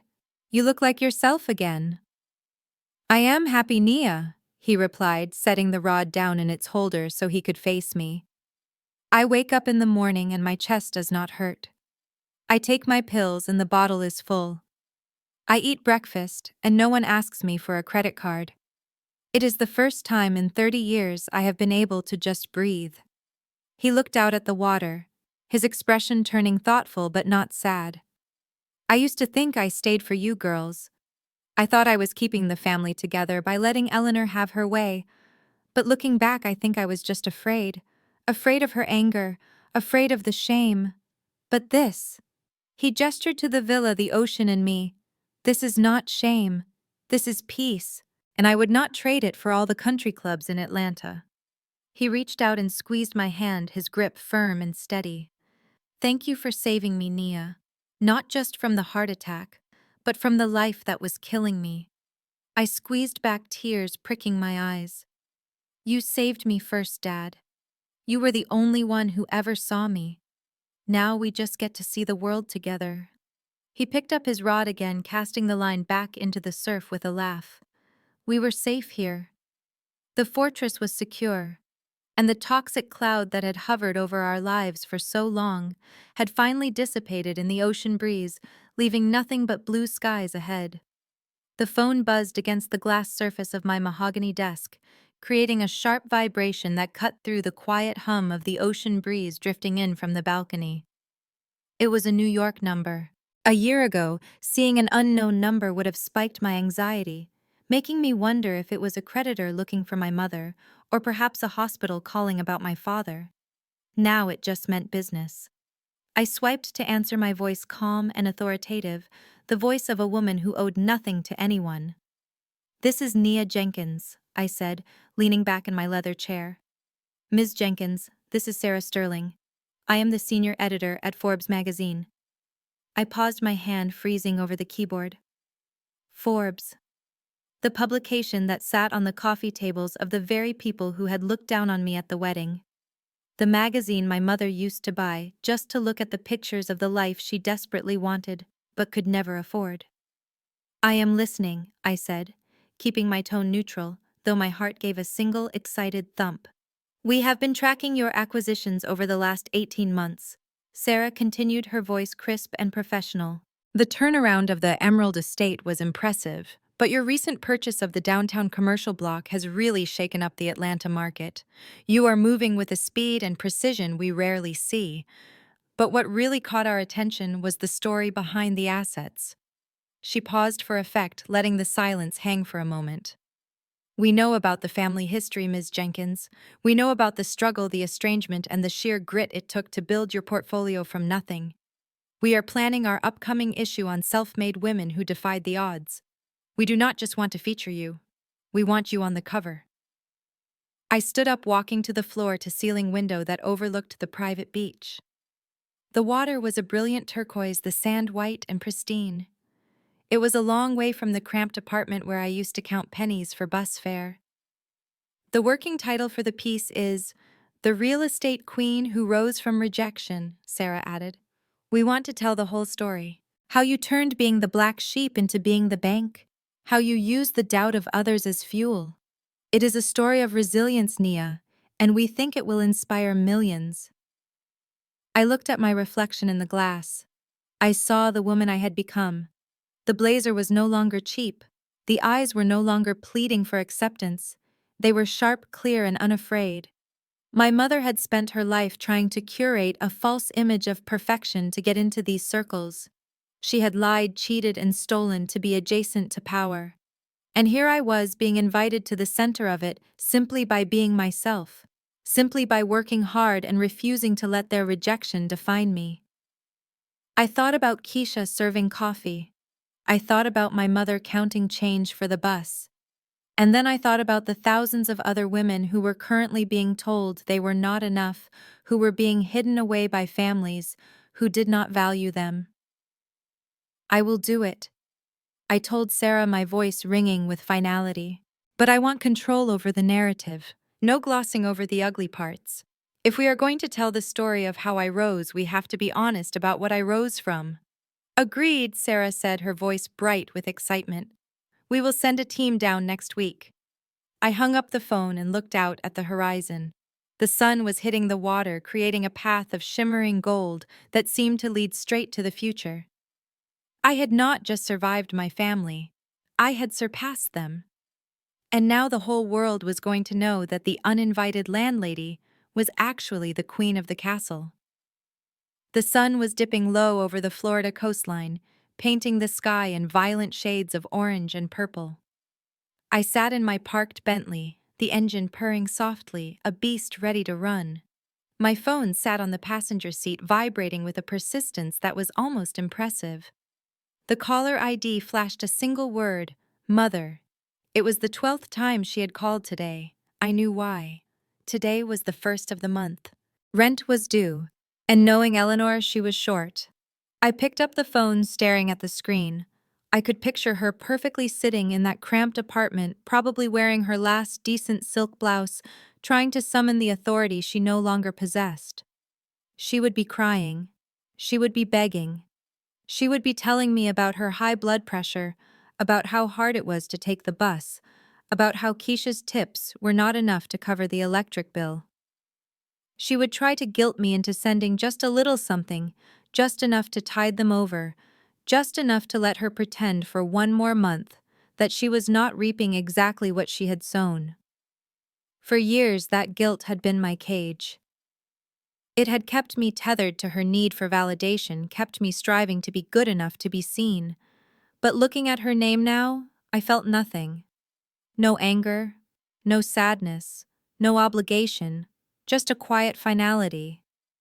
I swiped the screen, but not to answer. I navigated to the contact settings. My thumb hovered over the block contact button for a fraction of a second, a final heartbeat of hesitation before the old Nia, the dutiful daughter, whispered one last plea for reconciliation. But then I looked up. I saw my father walking along the beach, his silhouette framed against the setting sun, his laughter carrying on the breeze as he reeled in a catch. I saw the peace in his posture, the freedom in his movements, and I knew that reconciliation with Eleanor meant sacrificing that peace. It meant inviting the poison back in. I pressed block. The phone went silent. The vibration stopped. The connection was severed not just digitally, but spiritually. I deleted the voicemail she had left earlier without listening to it. I did not need to hear her voice to know what she said. I knew her script by heart, but I had written a new one. I put the car in drive and pulled out of the driveway, the gravel crunching satisfyingly under the tires. I turned onto the coastal highway, the ocean stretching out endlessly to my left, a vast open horizon that promised infinite possibility. The wind rushed through the open windows, tangling my hair, carrying the scent of salt and victory. I wasn't driving away from something anymore. I was driving toward everything. I glanced in the rearview mirror one last time, watching my villa disappear into the distance, but I was not looking back at the past. I was looking at the woman reflected in the glass. She was smiling, a genuine, unburdened smile that reached her eyes. They say the best revenge is living well. But that is too simple. The best revenge is not caring if they see you live well. It is building a life so full, so complete, so authentically yours, that their absence is not a hole, but a wholeness. It is realizing that you never needed their permission to be great. You only needed to give it to yourself. I pressed the accelerator, the car surging forward into the golden light. I was Nia Jenkins. I was the owner. I was the savior. And for the first time in my life, I was free.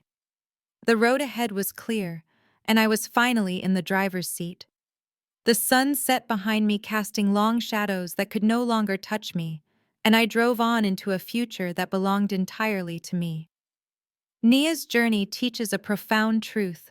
Your value is never determined by those who fail to see it, even if they share your blood.